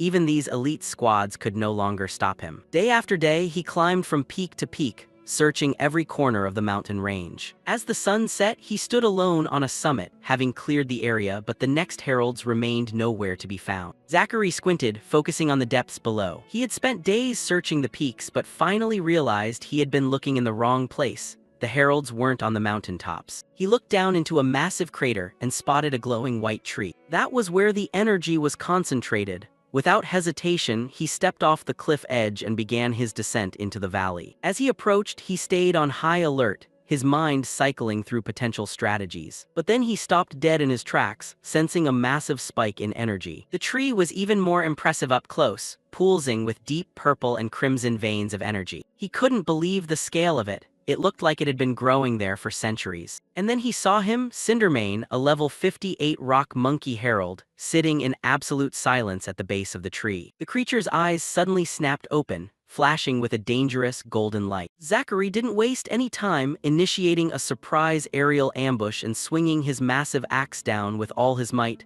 but the herald was faster, catching the enchanted blade with his bare hand. The force of the impact cracking the ground beneath them. Zachary was stunned, having never seen anything simply catch his axe like that. Cindermane let out a low growl, his hand like a pair of pliers tightening around the metal blade. The beast's eyes were filled with murderous intent, completely unfazed by the human weapon. Suddenly, a surge of energy erupted from the herald, forcing Zachary to brace himself. Zachary realized he was out of his depth, his axe was stuck, and he was losing his leverage. With an explosive push, Cindermane sent him flying backward. Zachary slid across the rocky floor of the giant crater, digging his heels in to stop his momentum. He conceded that this was a real opponent. Even though his power was 3 times higher than the previous boss battle, he was still being pushed back. He gripped the axe handle tutta between his new class and the duh seed. He should have had the advantage, but this monkey was born different. Looking at his opponent, he knew this fight would be 10 times harder than the one against Vul. He took a cautious step forward, regaining his stance, and Cindermane moved in response, his footsteps heavy and purposeful. Zachary broke into a sprint, his speed blurring as he closed the distance, but the herald didn't wait for him to arrive and charged straight into the melee. The beast stomped its feet into the ground,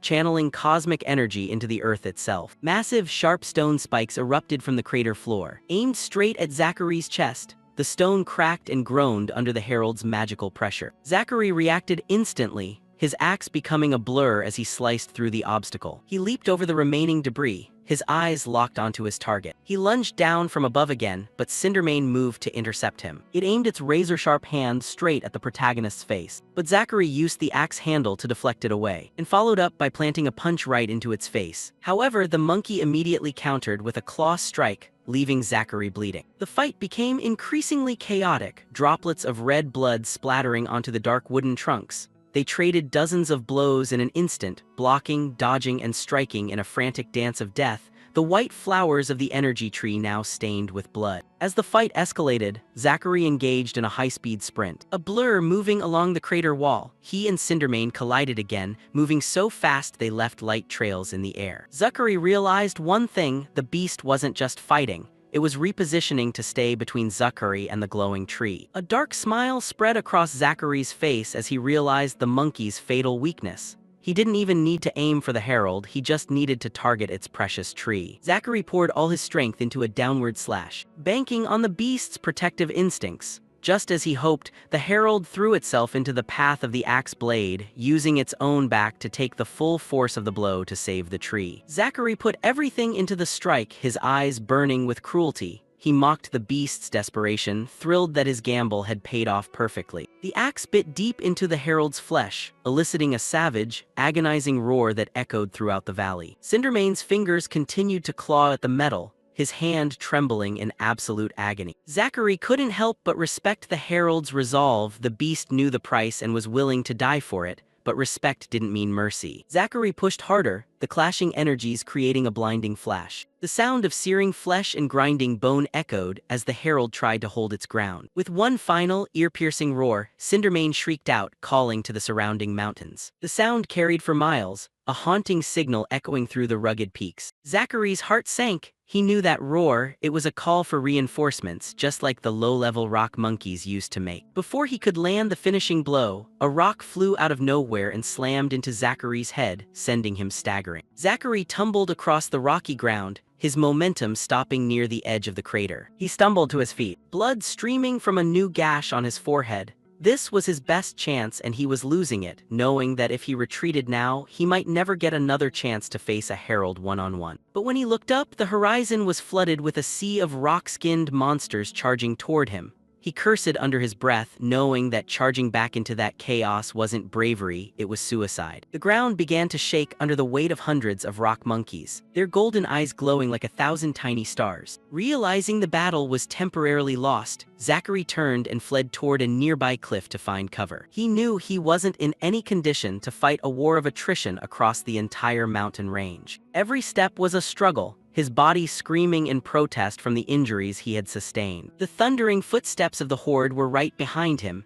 and his reserves of cosmic energy were critically low. He spotted a cave entrance ahead, realizing the commotion he had caused must have alerted every predator within a radius of many miles. He lunged into the darkness of the cave, the sound of the pursuit echoing against the cliff walls. Zachary slid to a halt, dust swirling around his boots. He looked back to see the first wave of the horde reaching the cave entrance, their roars filling the cramped space. He gasped for air, a frantic and desperate plan forming in his mind. He knew this was a gamble, but it was his only remaining option. If he wanted to live long enough to settle the score with the heralds, he had to change the rules of the game. He gripped his axe handle, channeling the last of his energy into the blade, needing a strike powerful enough to collapse the entire place. With a primal roar, he hacked at the cave ceiling, the impact triggering a massive explosion of rock and dust. Huge boulders came crashing down, crushing the lead rock monkeys and sealing the entrance with a deafening crash. Zachary stood in the darkness, surrounded by dust and shadows. As the cave-in settled, the roars of the horde were finally silenced. He found himself trapped in a small, sealed section of the cave, surrounded by darkness. And the young man began to bandage his wounds, frustrated that even with his new power, he was still being pushed to his limits. He inspected the debris, knowing that at least one of the two final heralds was very close on the other side. He groaned as he stood up, guessing that this place must connect to the demon mines he had seen earlier. He gripped his axe and began to walk through a narrow gap to find another way out. The path led him deeper and deeper into the heart of the mountain. He stepped into a vast chamber glowing with strange bioluminescent blue light. Touching the cave wall, he could feel cosmic energy vibrating right through his palm. With the energy density this thick, he was certain the fourth herald was hiding somewhere deep within. He continued his journey, scanning every shadow for traces of his target. A sudden sound echoed from ahead, causing him to freeze. He quickly pressed himself against the cliff wall, moving as silently as a ghost. Peeking around the corner, he spotted something moving in the blue light. It was an imp. He knew that if one of these little creatures was here, its master couldn't be far off. The creature was cackling to itself, busy picking glowing crystals from the cave floor. He watched the little monster dance around, completely unaware of his presence. The imp stopped for a moment, checking its surroundings with a wide grin. It was hoarding a pile of Nexus crystals, resources so precious that a common monster shouldn't have them. Zachary was surprised to see that these things even had a use, but it also gave him an idea. He intended to follow the imp back to the source and find the herald's lair. But before he could move, a giant shadow lunged out from the dark. A giant cave lizard snapped its jaws shut, snatching the imp out of midair. He could only stand and watch, his entire plan to tail the creature swallowed up right before his eyes. The lizard was a massive monster, its body covered in dangerous-looking glowing spots, and it devoured the poor imp in one disgusting, bloody gulp. Now the beast turned its golden eyes toward the much larger meal standing in the tunnel. It lunged forward with a fierce hiss, leaping straight at him. He didn't blink, a clean, powerful axe stroke sliced the monster in two instantly. He let out a sigh, shaking the lizard blood off his weapon. He bent down to pick up the Nexus crystals the imp had been carrying. There was no reason to leave good loot on the ground while he was right here. He began to scan the floor for any traces the little monster might have left behind. A faint, sickly green gas began to rise from the cave floor. Zachary covered his nose, nearly vomiting at the imp's horrific, rotting stench, but luckily, the smell was easy to track. He just needed to follow the trail of rot through the tunnels. A sharp, rhythmic metallic sound began to echo from ahead. It was the unmistakable sound of a pickaxe striking stone, echoing but distinct. He had found the source. A group of demons was working hard at mining the cliff face. Zachary's territorial instinct flared. They were mining his Nexus crystals, and he didn't intend to share. Zachary heard the demons' growling language echoing through the dark tunnel. He realized they were closer than he thought and prepared for a fight. With no place left to hide, he decided to take the initiative. A group of purple demon miners was trudging through the cave, fatigue weighing down their shoulders. They whispered to each other, complaining about the supervisor treating them like slaves. One dismissed his comrades' warning, thinking they were far enough away to speak freely. He continued leading them through the bioluminescent tunnels, still bitter about being accused of stealing crystals. He smiled sinisterly, planning to find a rich vein and keep a few for himself this time. Suddenly he stopped, a cold, terrifying sensation spreading through him. His companions began to tremble as they realized they weren't the only living things in the dark. Before they could turn around, Zachary's axe descended in a silent, brutal slash. The remaining miners could only look on in horror as their teammates were sliced in two in the blink of an eye. Panic engulfed them as Zachary lunged at the next one, forcing them to scatter in a desperate bid for survival. Zachary's eyes burned with intense light, his face splattered with demon blood. He stomped forward, the sound of bones crunching echoing through the silent cave. A surge of energy followed each of his movements as he hunted down the survivors. He cornered a red-haired miner, who could only let out a painful moan as he was seized. A final, heavy slash ended the struggle before the demon could even retaliate. Another miner tried to escape, desperately hopping to reach the main chamber. He shouted a warning to his master Kyugo, but a flying blade pierced through his shoulder, pinning him firmly to the cave wall with a dull thud. Zachary leaped through the air, closing the distance with terrifying speed. The miner only had time to reach out one last time before his life was extinguished. Another clean slash, and the mining tunnel fell silent once more. Zachary landed in a pool of blood, his boots making a soft rustling sound in the absolute stillness. He exhaled slowly, knowing his stealthy plan had almost been exposed. He scanned the area, hoping he had dispatched them quickly enough to avoid triggering an alarm. He headed toward the light, his expression hardening as he approached his target. As he peeked into the next cavern, he realized he had accidentally stumbled into the enemy's operations center. The cavern was vast and packed with imps and elite guards gathered around a bubbling cauldron of poison. Zers and the demonic shield knight immediately spotted the intruder, stunned to see a human had made it this deep. The multi-eyed imps scurried frantically around the boiling pot, their faces twisted in confusion. Kyugo, a level 44 herald, rose from his cloak, his four eyes locking onto Zachary with murderous intent. Zachary didn't back down. He walked straight into the center of the room, ready to end the invasion. The herald let out a piercing screech, releasing a swirling torrent of purple energy. A massive blast of flame roared through the cave, turning the air into a literal furnace. Zachary slid across the stone floor, narrowly avoiding the brunt of the magical fire. He didn't wait for a second attack, he dove straight into the fray. His axe slammed into the demon knight's massive shield, sparks flying accompanied by the ringing of metal. He poured all his weight into the blow, and the heavy metal shield began to crack under the pressure. His eyes glowed with absolute focus, searching for the single opening he needed to end the fight. Zachary barely dodged a lightning-fast slash as Zers dove in for the kill. Kyugo screamed at the assassin to finish the job, his 4 eyes bulging in desperation. Zachary didn't hesitate, suddenly attacking Zers and driving his blade deep to eliminate the threat. Having lost his bodyguard, the herald roared in pain and unleashed a savage wave of purple energy. Zachary spun around just in time to see the entire cavern flooded with the herald's unstable power. He leaped high, using the demon shield knight's massive body as a springboard. Purple flames roared around him, threatening to consume him as he hung in midair. He landed heavily on the ground,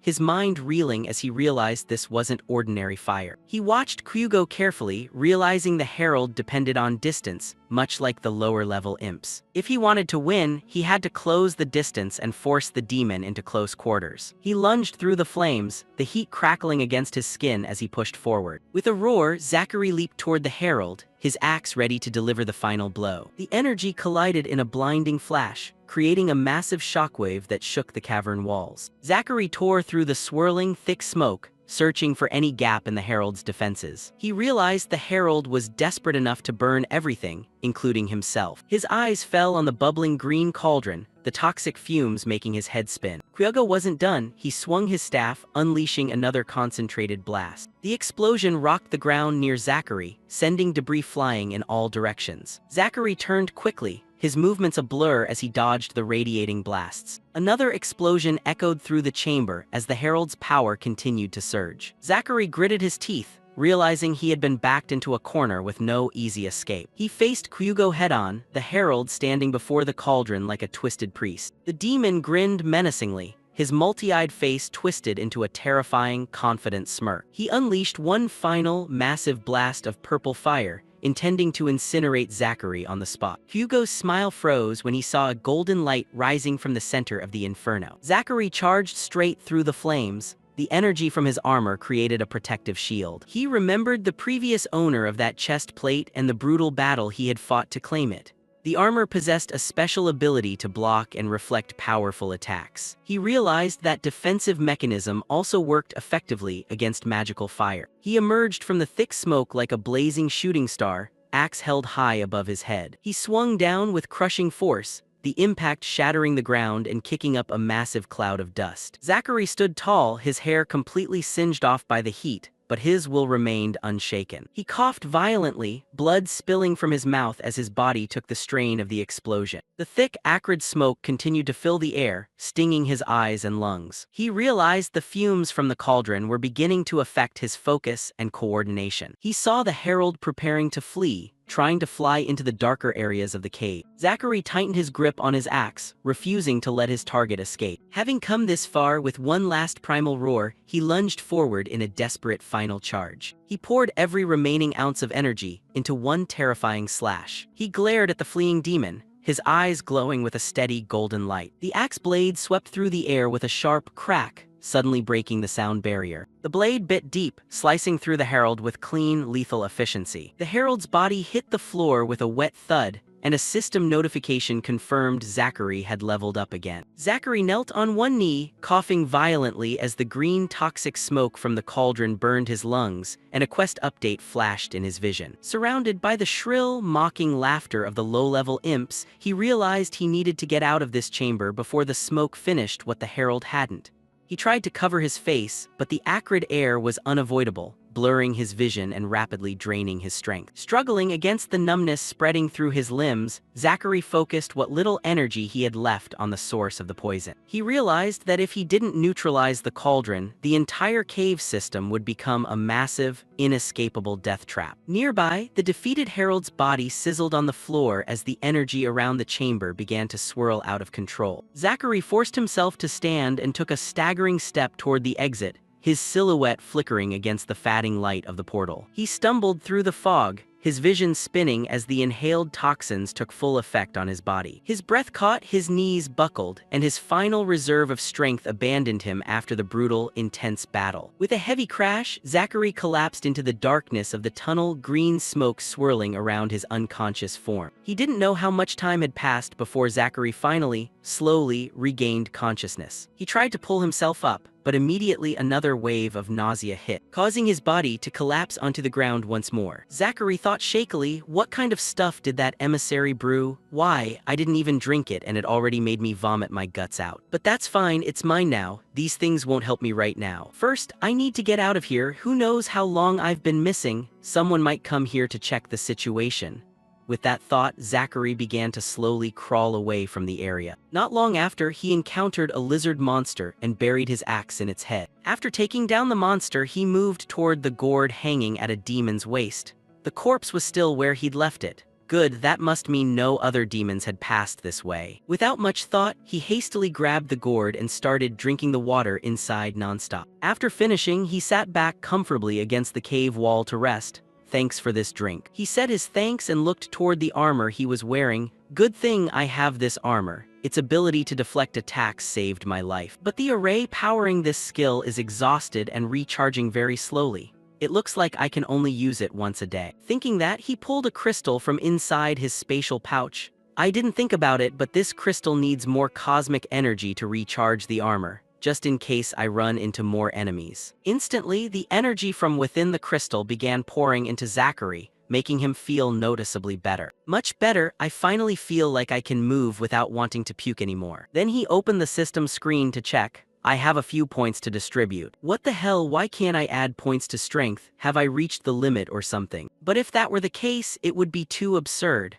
There's no way 175 is the limit of the multiverse, right? That man must definitely have power far beyond 175. That's impossible. Could it be because my level is still low? The limit might increase with my level. Or it could be the race, or it could be my profession. Both are currently F rank, but I have no clue how to upgrade them. After thinking for a moment, the protagonist felt a headache coming on, so he pushed the thought aside. Whatever, forget it. If I lose stat points because of this, I'm going to go insane. And why don't I see any stat points being added to luck? The only reason it went up is thanks to my titles. I hate this system, he sighed exhaustedly. In another development, deep inside the mine, a group of workers was heading to turn in the crystals they had mined. Among the three, one guy couldn't stop trembling, forcing the leader to remind him, "Stop shaking, she can smell fear." The other guy said shakily, "I can't do it, I know I didn't meet the quota today." The leader just reassured him, "It'll be fine, here she comes." Opposite them, the mine manager and her two subordinates approached. She glanced left and right, surveying the area. This only made the group of workers feel more pressured than ever before. But very quickly, she reached out her hand and demanded, "Where is today's collection?"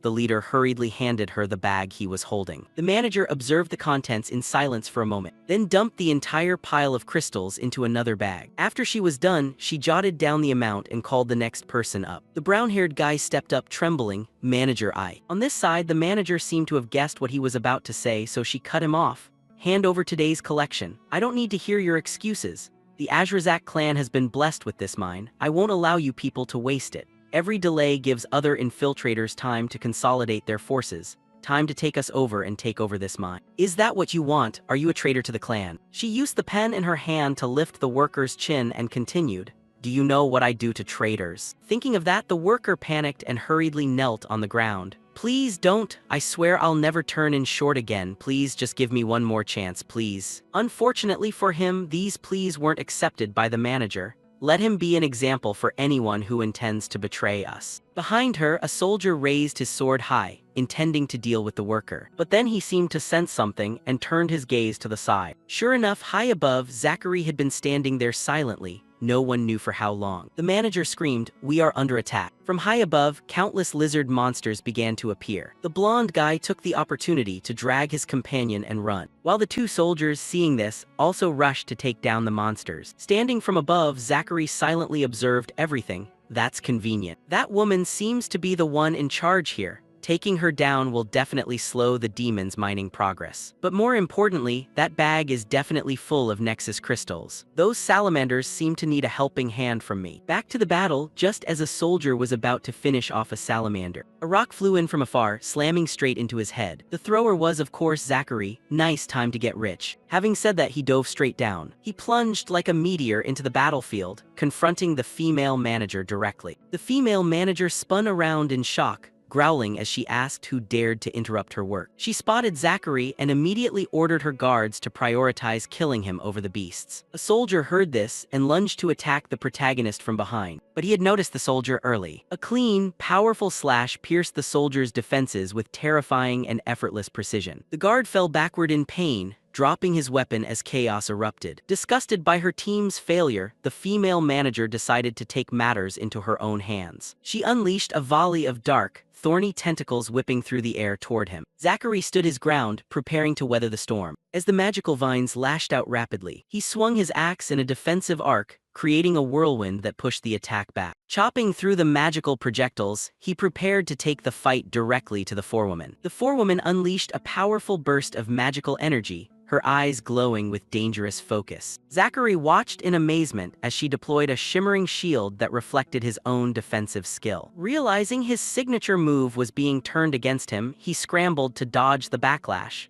The collision between the two forces created a massive shockwave, forcing him to dig his heels into the ground. He barely managed to push back the rebounding energy. Feeling the terrifying weight of his own power, the vines whipped around his legs, trying to pin him down while he struggled to maintain his balance. The forewoman took advantage, knowing he couldn't counterattack without risking a direct hit from his own strike. A sharp pang of pain erupted suddenly when he was struck, his armor failing to stop the attack. Gritting his teeth against the pain, he remained determined not to let the forewoman see him break or flinch. He poured all his remaining willpower into it, preparing to turn the tables in this brutal duel, smashing through the magical shield with a desperate blow and narrowly avoiding the forewoman's lethal follow-up. But the thorny vines immediately lunged out, wrapping tightly around his body with suffocating pressure. He struggled to break free as the magical threads tightened, restricting his movement and draining his energy. The forewoman mocked him, calling him a petty thief, clearly delighted at his miserable, bound predicament, and boasted that she would hand him over to her superiors, confident that her trap had finally succeeded. Zachary ignored the taunts, his eyes still burning with an intense, unyielding light despite being heavily restrained. She continued to brag about how he couldn't touch her, thinking she had complete control of the situation. Suddenly, he channeled a burst of primal power, slicing through the vines with blinding speed. The smug smile on the forewoman's face vanished instantly as the axe blade closed the distance. He delivered a heavy, decisive blow, shattering her composure and forcing her onto the defensive. Zachary initiated a brutal aerial assault, only for an elite guard to suddenly rush in and attack from the side. The impact was horrific, sending the guard plummeting down with no chance of recovery. The forewoman watched in horror, wondering how a mere human could possess such power. He maintained high pressure, diving into the fray with the terrifying intensity of a monster. She realized his strength was on par with a general, marking him as a threat that had to be eliminated. Desperate to stop him, she decided to neutralize him before he could cause any more chaos. She channeled her entire magical reserve, unleashing a final, high-risk blast to stop him in his tracks. Zachary glared at her with cold determination. Refusing to back down from the incoming energy, their powers collided in a massive explosion, shaking the cave walls with chaotic, primal energy. Standing amidst the settling dust, he noticed the miners had already fled the scene. With his cover blown, Zachary realized the demons would soon flood the entire mine. He decided to abandon the underground route entirely and focus completely on hunting the final herald. Taking a moment to bandage his wounds, he found a glimmer of hope in the recent chaos. Reaching into his loot pouch, he pulled out the prize he had risked his life to claim. The precious Nexus crystals were finally in his hands, making the dangerous raid worth it. He turned his attention to the durable demon attire that had survived the horrific explosion.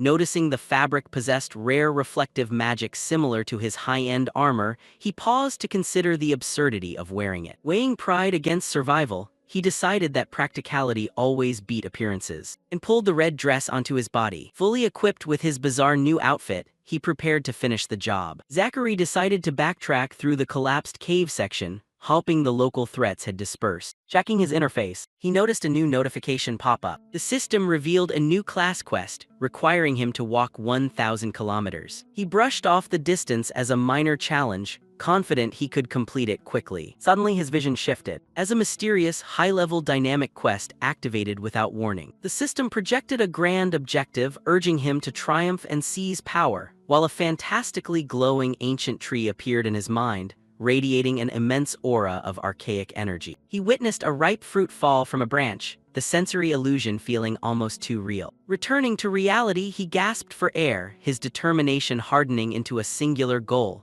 He swore to claim that reward for himself. Even as the demon army tightened its siege, a massive pillar of light signaled the appearance of the legendary Ascension fruit, surprising the general when he realized the true value of this treasure. He recalled the ferocious beast that had blocked his search parties for years. He finally understood that the beast had simply been guarding the tree until the fruit was fully ripe. It turned out the monkey had been playing them all while keeping the prize for itself. The general watched in a rage, wondering how the beast had broken free of his mind control. Frustrated by the betrayal, he cursed the situation as his plans fell into chaos. He swore to make the beast pay for the dark, crackling energy it was emitting. Ordering the regiments to mobilize, he prepared to lead his troops toward the mountain. He turned to his cousin, ready to discuss the implications of this sudden divine proclamation. The general barked back at his cousin, firmly asserting that rank stood above blood. Ryle mocked the general for losing control of the beasts he had let loose, savoring the irony of the situation. He delighted in the thought of the elders hearing this news. The general tried to silence him, declaring that he would handle the beast problem himself. Ryle just laughed, insisting that the general was completely incapable of fixing this mess. A surge of power suddenly erupted between the two. As tension reached its breaking point, the general warned him about defying clan law and angering their grandfather. Ryle remained calm and arrogant, subtly implying that their grandfather was already fully aware of the current failure. He revealed that the elders had only appointed the general because they doubted his true competence. A formal decree was issued, stripping the general of his command due to his inexperience. The general snatched the decree, rage surging as he read the contents. He stared at the document in disbelief. Realizing his power had been completely stripped away, a pure, consuming rage engulfed him,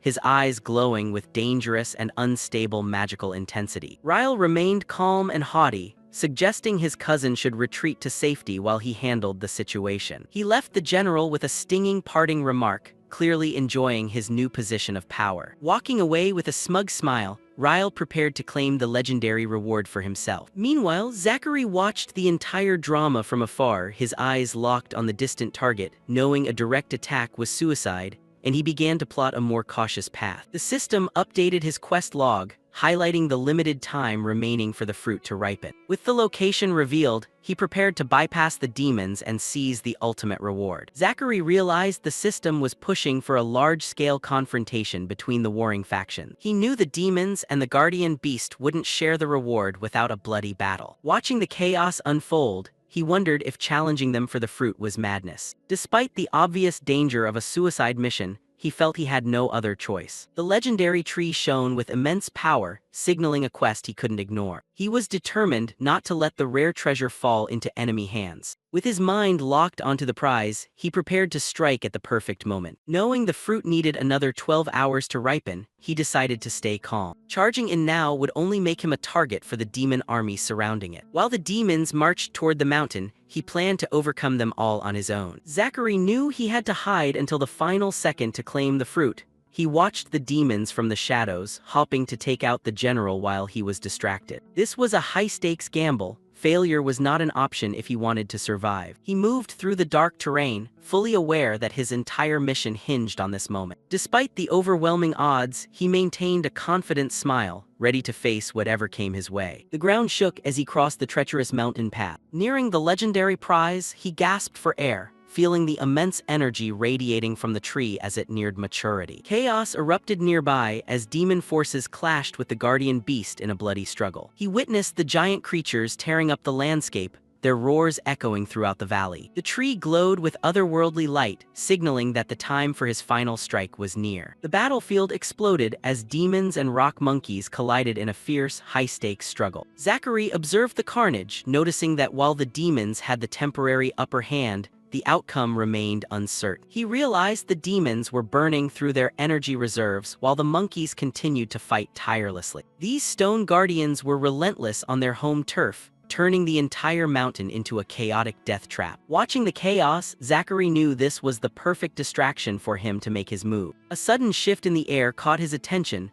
drawing his gaze toward a powerful aura. The general had finally entered the fray, cutting through the opposing ranks with terrifying ease and precision. And Zachary smirked as luck would have it. The high-value target had foolishly left the safety of his fortress. Seizing the opportunity, he leaped into action, hoping that being hornless would help him stay hidden. And he dove into the battlefield with lethal intent, ready to strike when the chaos reached its peak. Zachary dove into the middle of the chaos, his bizarre outfit immediately drawing attention from a nearby squad of demon guards. They were clearly confused by his appearance, struggling to process a human wearing such a distinct garment. The lead demon questioned his identity, but Zachary kept his head down to avoid unnecessary talk. His silence only made the guards more suspicious as they glared at him with growing hostility. He tried to stay calm and keep moving, hoping to slip through without a fight. The guard finally realized he was human, shattering the illusion and forcing the situation to escalate. Arrows flew toward him, but Zachary swatted them away with ease, his combat instincts sharper than ever. He warned them they should have let him pass, as his patience had officially run out. Channeling energy into his weapon, he prepared to unleash a devastating strike upon his enemies. He launched himself into the air, closing the distance to land a crushing blow on the demons. Zachary unleashed a brutal slash, completely catching the demon guard off guard with his speed. The soldier was stunned, barely able to process the sudden, overwhelming force of the attack. Moving like a blur, he cleared the path with a series of precise, high-energy moves. He left his enemies in the dust, his aura radiating a power they couldn't match. Checking the system, he realized he had less than 20 minutes left before the fruit ripened. He decided to conserve his energy, hopping to avoid unnecessary combat until he secured the reward. Crossing the dark forest, he noticed a strange, chilling silence engulfing the entire valley. The battlefield ahead was a chaotic mess with energy crackling around the glowing legendary tree. He sensed the environment being drained as if the tree were sucking up all the local cosmic energy. Witnessing the fierce struggle, he prepared to intervene before the defenders lost their final stand. A demon guard paused, sensing something was wrong as he gripped his sword in the shadows. His eyes widened as he suddenly realized he wasn't the only living thing in the fog-filled forest. Before he could react, a swift, completely unexpected strike came from the shadows. Zachary knew he couldn't hide forever, so he stepped out to face the chaotic fray. With the fruit reaching its final stage, he had to get to the center of the conflict. He decided to loop around the western edge of the battlefield to avoid the densest concentration of enemy forces. Dashing forward with a burst of speed, he cut through the shadows like a lightning bolt. The system clock counted down to 10 minutes, signaling that the ultimate reward was within reach. He wove through the massive combatants, dodging heavy blows as he went. As he neared the tree, he gasped for breath and came to a complete halt, stunned by an unexpected sight. Zachary discovered a force field generated by the system, protecting the legendary tree from the chaos. He realized this barrier would likely collapse the exact moment the fruit reached full maturity. With only 6 minutes left on the clock, the tension in the valley reached its peak. A high-ranking demon commander stepped out, locking eyes with the beast guarding the prize. These two powerhouses collided in a blur of motion, shaking the very ground beneath them. The demon leader flashed a wicked grin, clearly savoring the adrenaline of this brutal duel. They exchanged heavy blows, their weapons clashing with enough force to send shockwaves across the area. The beast roared in defiance, but the demon remained calm, easily leveraging its advantage. Landing a precise strike, the commander forced its opponent back, taking control of the match. The Guardian staggered, gasping for air as it struggled to maintain its defense against the storm of attacks. The general dominated the battlefield with ease, his blades sliced through the opposition without effort. Zachary observed the slaughter, realizing his attacks were useless against the Guardian's thick hides. He knew he had to intervene immediately if he wanted any hope of claiming the reward. The clock ticked away the final moments. As the tree hummed with primordial energy, the beast and the general locked eyes. Feeling a sudden shift in the air, a massive surge of magical power exploded, drawing everyone's attention toward the source of the light. Zachary emerged with a cold, calculated smile, ready to sabotage the general's plan. He unleashed a focused blast of energy, cutting through the chaos with terrifying speed and precision. The impact created a shockwave that rippled across the valley, throwing the demon forces into total chaos. Dust and debris filled the air, leaving the general stunned by this sudden, unexpected ambush. Zachary swept through the chaotic battlefield, desperately searching for his target amidst the heavy, swirling downpour. A blinding blade suddenly flashed toward him, catching him completely off guard. He reacted by pure instinct, swinging his weapon to parry the high-speed strike. Recognizing the armor, his opponent identified him as the one responsible for Kevorin's sudden death. The enemy lunged with lethal intent, forcing Zachary to pivot and dodge by a hair's breadth. Struggling to keep pace, he realized his opponent possessed terrifying speed and overwhelming primordial power. A sharp arc of energy slashed through the air, missing him by a fraction of an inch. The two warriors traded blows in a high-stakes dance, testing each other's limits and reflexes, breathless and reeling. Zachary questioned his reckless decision to attack such a formidable foe. His opponent smirked, remarking that now that the enchantment effect had worn off, they could finally settle things for good. Zachary finally faced his formidable opponent head-on. All three warriors watched one another. Tension soared as they exchanged intense stares, their eyes burning with primal competitive energy. Ryle mocked Zachary for finally crawling out of the shadows, eager to test his own strength. With only a minute left until the fruit ripened, the race for the treasure officially began. Ryle drew his sword with a smug smile, inviting his opponent to prove his worth. Zachary realized this opponent was far stronger than anyone else he had faced in this dungeon. Despite his superior strength stats, he still found it difficult to land even one hit on Ryle. Frustrated by the stalemate, he decided to shift his focus to the truly bigger threat. He shouted at the beast guarding the tree, proposing a temporary ceasefire to deal with the intruder. The giant beast roared in disagreement, preparing to unleash a terrifying blow upon their shared enemy. Zachary barely dodged a crushing punch that shattered the ground beneath his feet. He dove into the high-speed exchange, trading heavy blows with the formidable demon opponent. Their weapons collided with primordial power enough to send shockwaves across the entire region. The distance closed rapidly as they continued their relentless dance of steel and magical energy. The general channeled crackling electricity into his blade, preparing for a terrifying follow-up strike. Zachary realized he was being completely overwhelmed in the head-on confrontation and needed a new plan. He desperately searched for an opening as the battlefield erupted in blinding purple light. With only 34 seconds on the clock, the tension reached its limit. They were moving into position to snatch the fruit the moment the shield vanished. That means I know exactly where they'll be. As the clock ticked down to 23 seconds, the race for the fruit became even more intense. Zachary watched the general and the beast clash, waiting for the perfect moment. A massive explosion of energy erupted as the two of them collided in a blinding crash. Seeing the chaos unfold, he realized this was the golden opportunity he had been waiting for. He tightened his grip on his weapon, channeling his power as the system clock hit 15 seconds. With no time to waste, he lunged forward to capitalize on the distraction from their duel. His eyes burned with intense focus, fully committed to taking down both targets at once. He dove into the fray, moving at lethal speed toward the center of the conflict. He unleashed a sweeping strike. The air crackled with energy as he streaked across the battlefield with 10 seconds remaining. The general and the beast halted, suddenly sensing a new, dangerous presence entering their private duel. Zachary struck with everything he had, closing the gap as the final 7 seconds ticked away. Zachary's sudden, explosive strike caught the general completely off guard, instantly shattering his composure. A shockwave tore through the area as the clock counted down to 5 seconds. He ignored the chaos and charged, closing the remaining distance with single-minded, desperate focus. Leaping over the rubble, he pushed his body to the limit with only 2 seconds left. Swinging his weapon with a final burst of momentum,